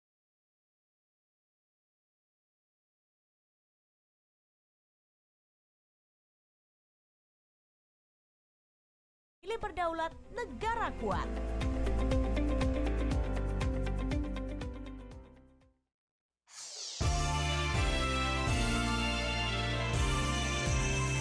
Indonesia Menyapa Siang. Selamat siang pendengar, senang sekali saya Rudi Zain kembali menjumpai Anda dalam Indonesia Menyapa Siang hari Kamis 13 Juli 2023. Kami memiliki rangkaian informasi yang akan kami sajikan ke ruang dengar Anda di siang hari ini, menemani aktivitas siang Anda, baik Anda yang berada di rumah ataupun Anda yang masih disibukkan dengan kegiatan ataupun aktivitas Anda. Mudah-mudahan seluruh rangkaian kegiatan yang Anda jalani di hari ini, di siang hari ini, semuanya dapat berjalan dengan baik sesuai dengan apa yang telah Anda rencanakan. Di antaranya nanti kami akan hadirkan potensi daerah dari beberapa daerah, di antaranya nanti kami juga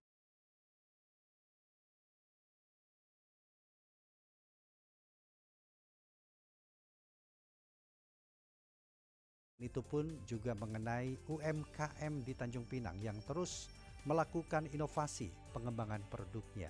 Tidak hanya itu, nanti kami juga akan hadirkan informasi lainnya dalam Indonesia Menyapa Siang.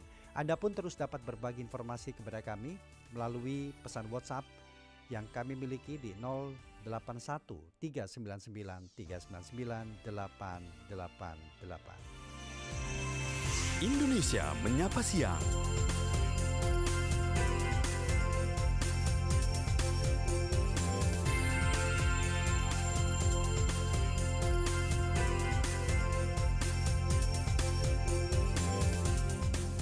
Baik pendengar Pro 3 dan juga pemirsa RRI Net, siang hari ini kami akan ajak Anda berjalan-jalan untuk mengenal durian super tembaga Kalmunot yang ternyata memiliki harga fantastis. Seperti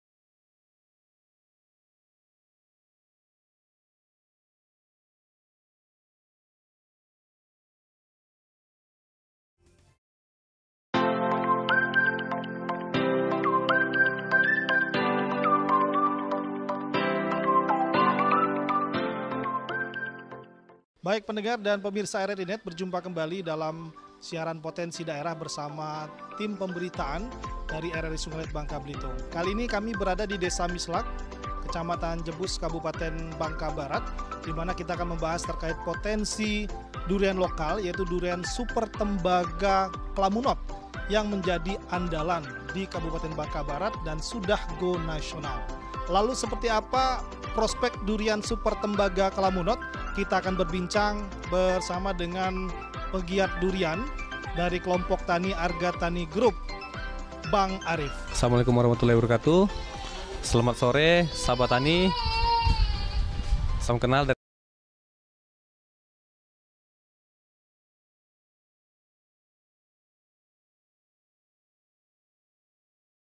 saya akan membicarakan tentang durian tembaga super atau yang bisa disebut Kalmunot. Kalmunot ini adalah durian lokal kita yang berpotensi besar. Yang pertama, dia mempunyai ketebalan yang di atas rata-rata. Terus mempunyai ketahanan 3-4 hari setelah jatuhan. Nah, jadi berpotensi untuk dikirim jarak jauh. Yang pertama memang pohon induknya berasal dari Kecamatan Paritiga di Desa Jebu. Ya, sudah inilah termasuk SDG kita, sumber daya genetik dari Kecamatan Paritiga. Kalmunot ini kata Hajulis ya, itu yang kasih nama. Itu kata dia pengen nambah setelah makannya. Ya. Jadi setelah makan pengen lagi, intinya begitu. Untuk sekarang belum ada durian lokal yang bisa menyaingi durian tersebut, dan harga sekarang di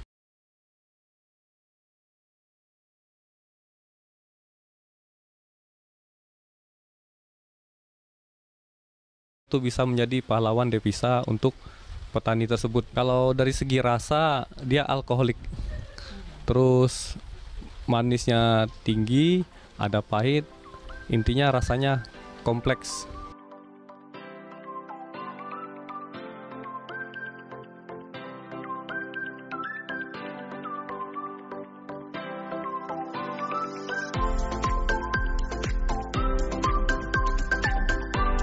Baik pendengar dan pemirsa RRI Net, demikian tadi kita sudah berbincang terkait dengan potensi durian lokal di Provinsi Kepulauan Bangka Belitung, yaitu durian super tembaga Kalmunot yang ternyata harganya cukup fantastis dan sudah dikirim ke nasional hingga Jakarta. Saya Abdurrahman Aris, sampai jumpa.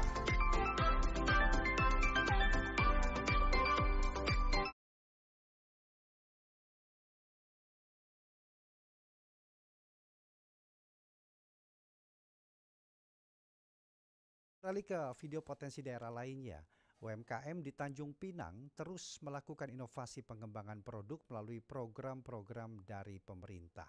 Apa saja pengembangan produk yang dilakukan sebagai inovasi UMKM di Tanjung Pinang? Reporter RRI Tanjung Pinang, Erita Fitrah melaporkan.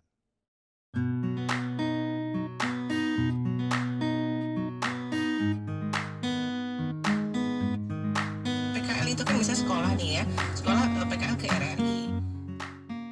Hari ini saya akan menuju ke rumah produksi salah satu UMKM yang ada di Tanjung Pinang.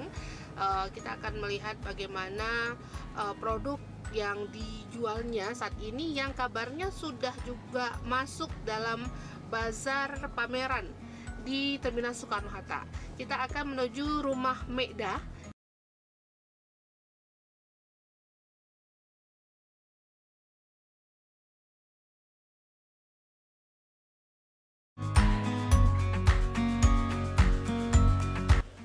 Baik, saat ini saya sudah bersama dengan Mekda yang merupakan salah satu pelaku UMKM yang di Tanjung Pinang. Nah, kita akan melihat nih bagaimana cara Mekda untuk memproduksi salah satu produk unggulannya yang sudah cukup terkenal di Tanjung Pinang.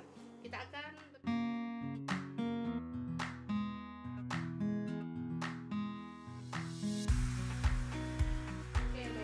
untuk membuat teh tarik yang menjadi produk unggulan Mekda ini, apa saja sih bahannya yang Mekda gunakan?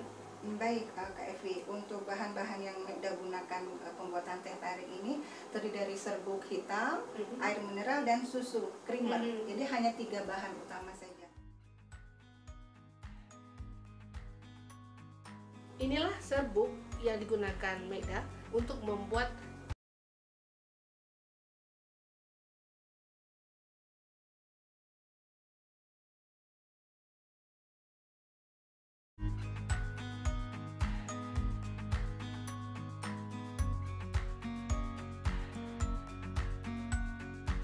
Oke, tadi kita sudah melihat bagaimana proses pembuatan teh tarik. Nah, di depan saya ini sudah ada berbagai macam produk milik Mekda yang sudah dibikin dan juga sudah dijual ke masyarakat. Dan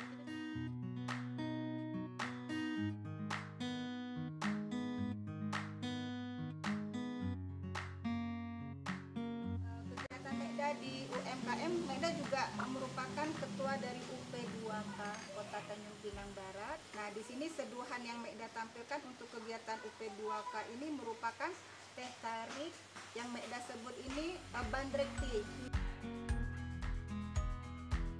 pendengar dan pemirsa RRI Net, banyak saya dukungan pemerintah ya untuk mendukung agar UMKM pemerintah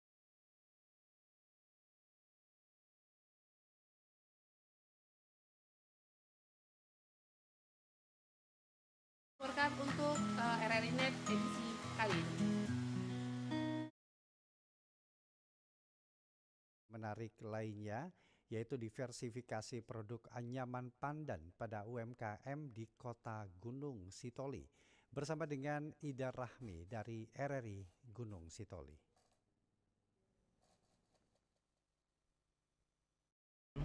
Ya, baik pendengar, saat ini saya bersama dengan instruktur pelatihan pembuatan tas dari anyaman pandan, Ibu Dina Wawi.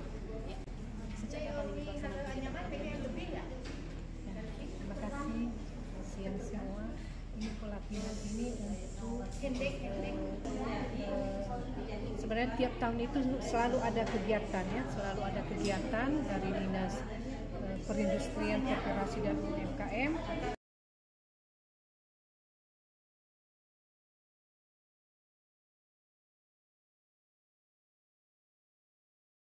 Dengan bahan pabrik yaitu kulit. Ini hasilnya yang 2 hari ya, ada 5 item ya, ada tempat laptop, ada tas yang lengkap dengan dompetnya, dan ini juga ada tote bag ya, tas untuk bisa dipakai untuk pesta, bisa dipakai untuk ke gereja. Ini kan kita lihat bukan hanya sekedar pelatihan anyaman dasar lagi ya, ya. Ada kegiatan modifikasi. Ya. Kira-kira seperti apa yang bisa dijelaskan untuk menggugah, memotivasi para pelaku UMKM kita di bidang kerajinan anyaman? Baik, kalau selama ini kita belajar dasar, tapi hari ini kita tingkatkan lagi. Kita buat tas dengan modifikasi daripada kulit, ada macam-macam warna, sehingga juga anyaman kita ini juga atau hasil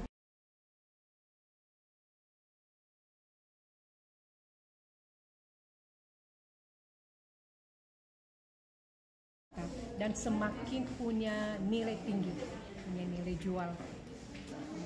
Iya, baik pendengar, demikian wawancara singkat kami dengan Ibu Dina Wawi selaku instruktur pelatihan pembuatan anyaman dari pandan Ida Rahmita Lomban melaporkan. Dan kami masih memiliki beberapa informasi menarik lainnya. Setelah tadi sebuah informasi dari Gunung Sitoli, kali ini kami akan ajak Anda menuju ke wilayah Aceh untuk mengenal sebuah benteng yang terletak di desa Berandeh di Kecamatan Masjid Raya, Kabupaten Aceh Besar, yaitu situs Benteng Iskandar Muda, bangunan pada abad 16 di masa kejayaan Sultan Iskandar Muda, ternyata memiliki potensi keunggulan objek wisata bersejarah. Munzir Permana dari RRI Banda Aceh melaporkan selengkapnya.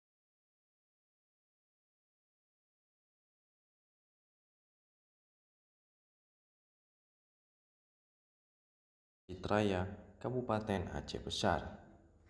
Benteng ini dibangun pada abad ke-16, masa pemerintahan Sultan Iskandar Muda. Menurut sejarahnya, benteng ini berdiri kokoh di pesisir pantai untuk melindungi wilayah kekuasaannya dari serangan Belanda dan Portugis.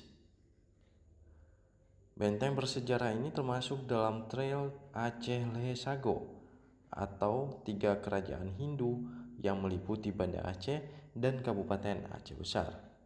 Dan benteng ini kini telah menjadi lokasi objek wisata bagi wisatawan lokal maupun wisatawan mancanegara. Ya, kita cuma melihat-lihat aja, tapi ini saya yakin ini penuh dengan sejarah-sejarah Aceh masa lalu.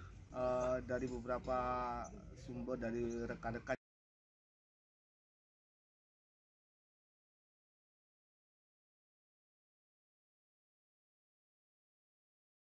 ya, bersih dan tidak ada sampah. Mungkin ini harus dipertahankan ke depannya.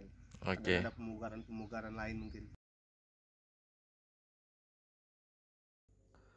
Untuk mencapai ke benteng ini dengan menempuh jarak sekitar 30 km dari kota Banda Aceh atau ibu kota provinsi, benteng ini tidak begitu jauh dari pelabuhan Malahayati, hanya menempuh jarak sekitar 1 km ke arah utara. Benteng Iskandar Muda berbentuk 4 segi atau bujur sangkar yang dibangun di pinggir Sungai Krung Aceh. Struktur pondasi terbuat dari batu kali berwarna hitam dan berpori-pori. Bahan perekat susunan batuan menggunakan campuran lempung dan kapur.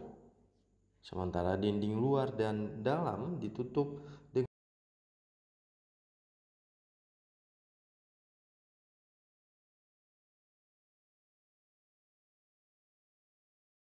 yang bagian terluar tampak lebih tinggi dibandingkan 2 dinding bagian dalam. Bagian atas dan bagian bawah dinding benteng dan dalamnya berbentuk oif. Juga pada bagian tengah atas benteng terdapat pula dinding yang diduga bekas ruangan. Dalam upaya perlindungan situs cagar budaya ini, masyarakat juga diajak terlibat untuk berkontribusi melindungi benteng bersejarah.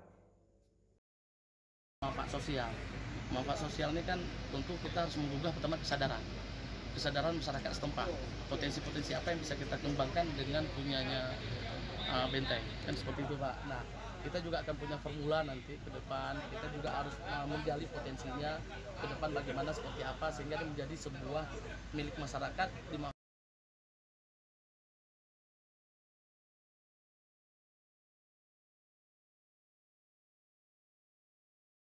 manfaat bagi masyarakat sekitar secara sosial dan ekonomi.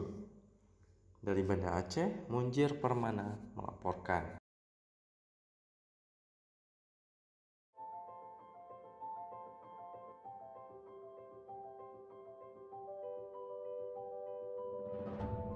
Februari 2024 pemilu serentak dilaksanakan. Untuk pelaksanaan pemilu, masyarakat yang boleh menjadi peserta pemilu adalah mereka yang terdaftar di DPT, Daftar Pemilihan Tetap. Merujuk Peraturan KPU Nomor 11 Tahun 2018, DPT merupakan daftar pemilih hasil perbaikan akhir yang telah diperbaiki oleh Panitia Pemungutan Suara yang disusun KPU berdasarkan data pemilih pada pemilu terakhir dan daftar pemilih tetap berdasarkan daftar pemilih sementara hasil perbaikan. Daftar pemilih tetap akan disampaikan oleh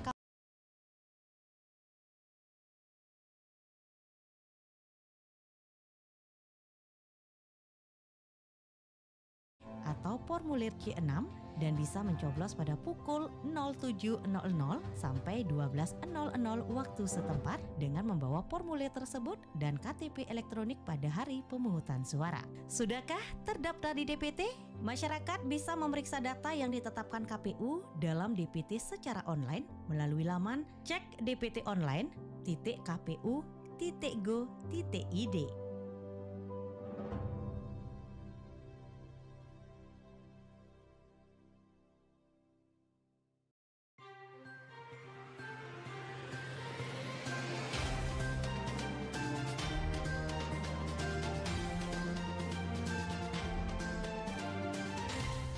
Berdasarkan Undang-Undang Nomor 7 Tahun 2017 tentang Pemilihan Umum, asas-asas pemilu di Indonesia terdiri dari 6 hal.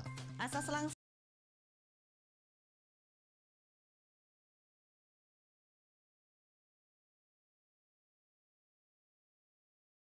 dalam pemilu yakni memberikan jaminan kesempatan bagi semua warga negara Indonesia yang telah memenuhi persyaratan sebagai pemilih sebagaimana ditetapkan dalam undang-undang. Pemilu dilakukan tanpa adanya diskriminasi atau hal yang berhubungan dengan suku, ras, agama, dan antar golongan. Asas bebas artinya setiap warga negara bebas menentukan pilihan sesuai dengan kehendak hati nurani dan tanpa paksaan dari siapapun. Keamanan kebebasan ini juga dijamin oleh undang-undang. Asas rahasia mengandung pengertian bahwa dalam memberikan suara, pilihan dari setiap warga negara atau sebagai pemilih akan mendapatkan jaminan dan tidak akan diketahui oleh pihak manapun. Asas jujur yaitu setiap penyelenggaraan pemilu, aparat pemerintah, peserta pemilu, pengawas pemilu, pemantau pemilu, pemilih, dan semua pihak yang terlibat dalam pemilu harus bersikap dan berbuat jujur sesuai dengan peraturan perundang-undangan yang berlaku. Asas adil dalam pemilu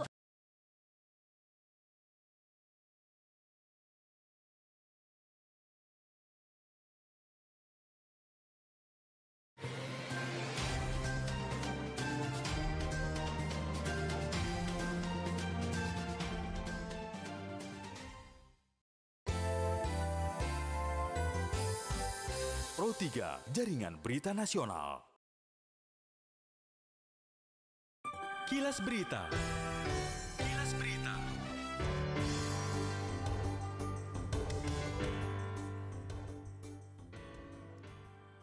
Pemerhati perdagangan ekonomi dunia dan politik internasional menyebut hilirisasi mutlak harus dilakukan karena secara ekonomi berdampak pada penguatan nilai tambah. Menurut pemerhati perdagangan ekonomi dunia dan politik internasional Riza Nur Arfani, diskusi pemangku kepentingan soal kebijakan hilirisasi belum efisien dan belum ada peran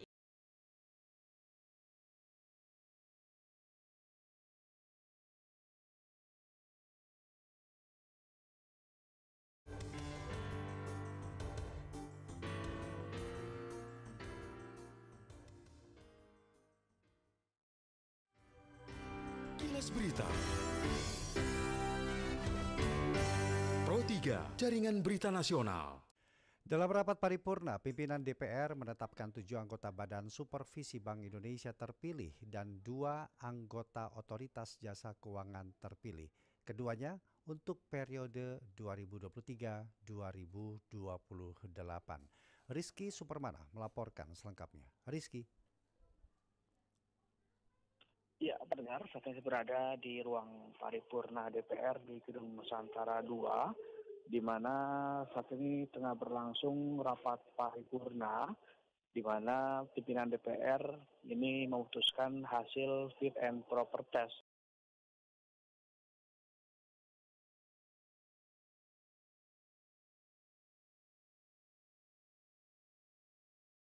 periode 2023-2028, di mana Wakil Ketua Komisi 11 DPR Amir Uskara dia menyebut ini telah melakukan serangkaian kegiatan fit and proper test yang akhirnya menyepakati nama calon anggota BSBI yang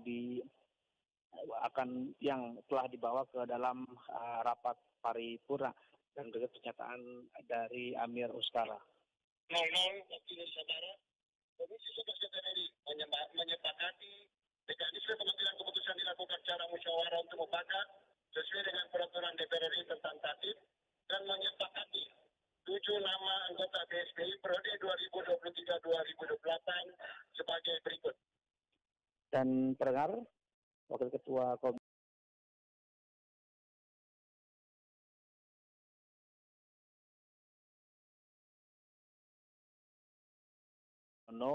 M.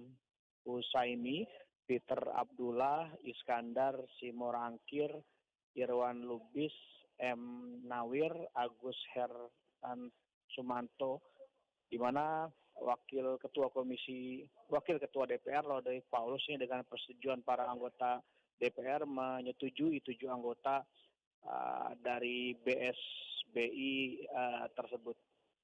Pimpinan Komisi 11 DPR RI yang telah menyampaikan laporannya. Sidang Dewan yang kami hormati. Sekarang perkenankan kami menanyakan kepada sidang Dewan yang terhormat. Apakah laporan Komisi 11 DPR RI atas hasil uji kelayakan calon anggota Badan Supervisi Bank Indonesia periode 2023-2028 tersebut dapat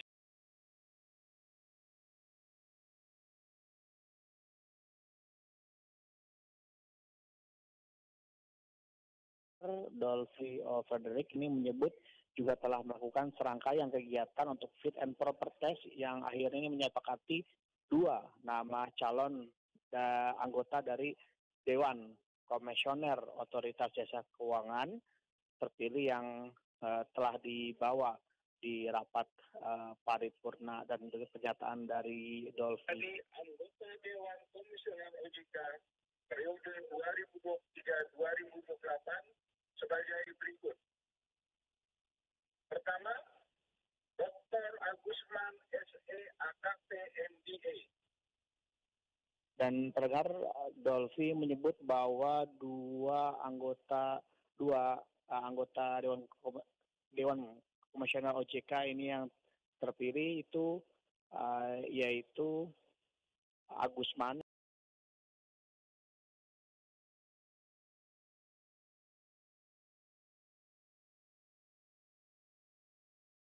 DK OJK, dan kedua Hasan Fauzi sebagai Kepala Eksekutif Pengawas Teknologi Sektor Keuangan, Aset Keuangan Digital, dan Aset Kripto merangkap ADK OJK.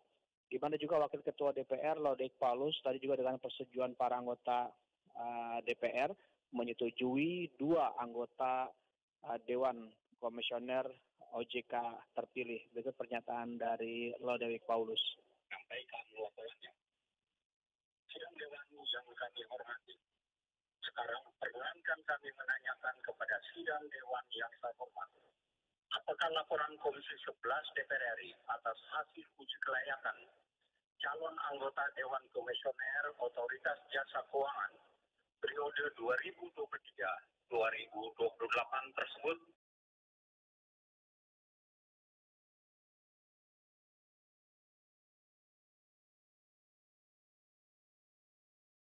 Dolphy Frederick juga menyebut bahwa terkait dengan hasil fit and proper test ini memang dari anggota BSBI maupun juga daripada anggota DK OJK ini telah habis di akhir 2023 sehingga dengan penetapan ini nantinya akan secepatnya dilantik untuk kepengurusan BSBI dan juga dari DK OJK untuk tahun 2023 hingga tahun 2028 mendatang.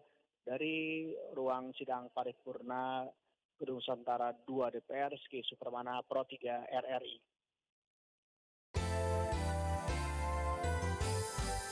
Pro 3 Jaringan Berita Nasional. Dan kini kami undang Anda dalam Warga Bicara. Anda ingin menyampaikan pendapat ataupun komentar dari tema-tema yang sudah kami sajikan sejak pagi hingga siang hari ini ataupun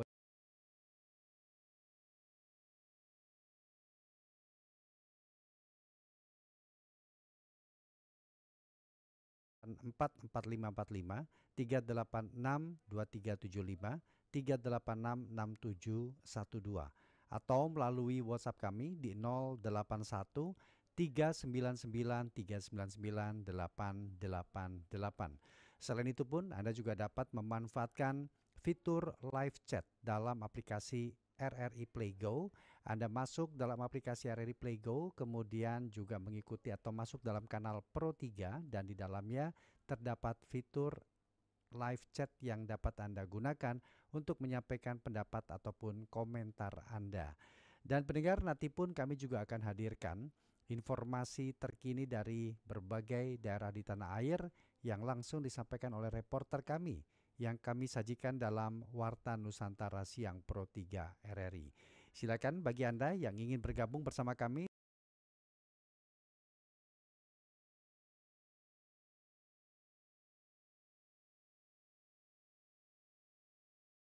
Cuaca di kota Anda siang hari ini bagaimana?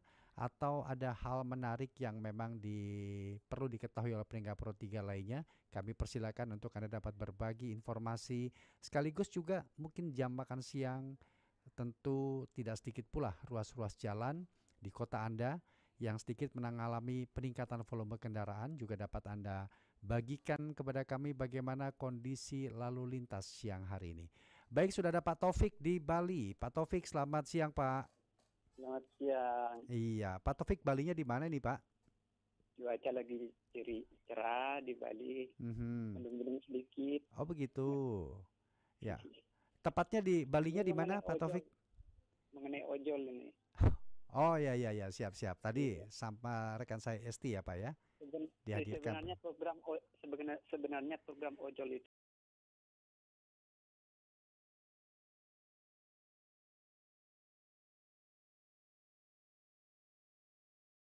mana, ya, Bapak? Sorry. Ya.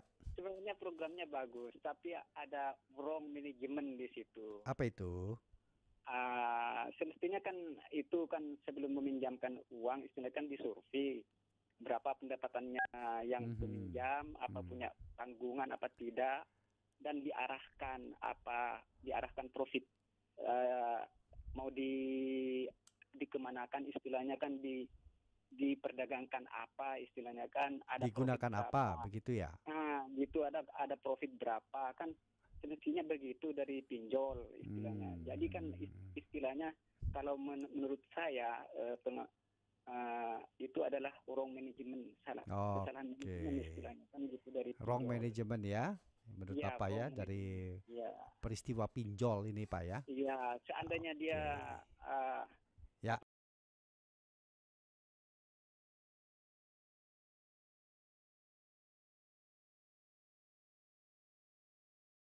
Berpartisipasi di siang hari ini Pak.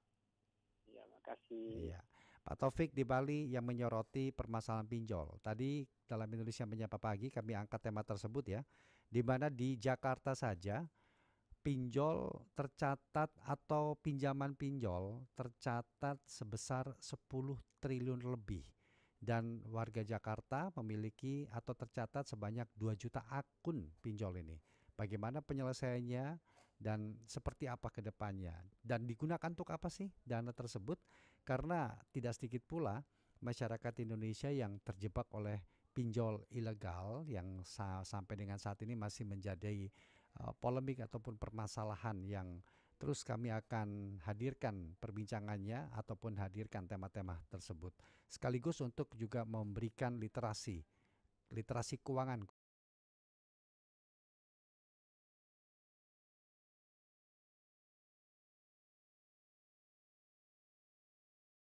Terkini dari berbagai daerah yang kami rangkum dalam Warta Nusantara Siang Pro 3 RRI. Tetaplah bersama kami.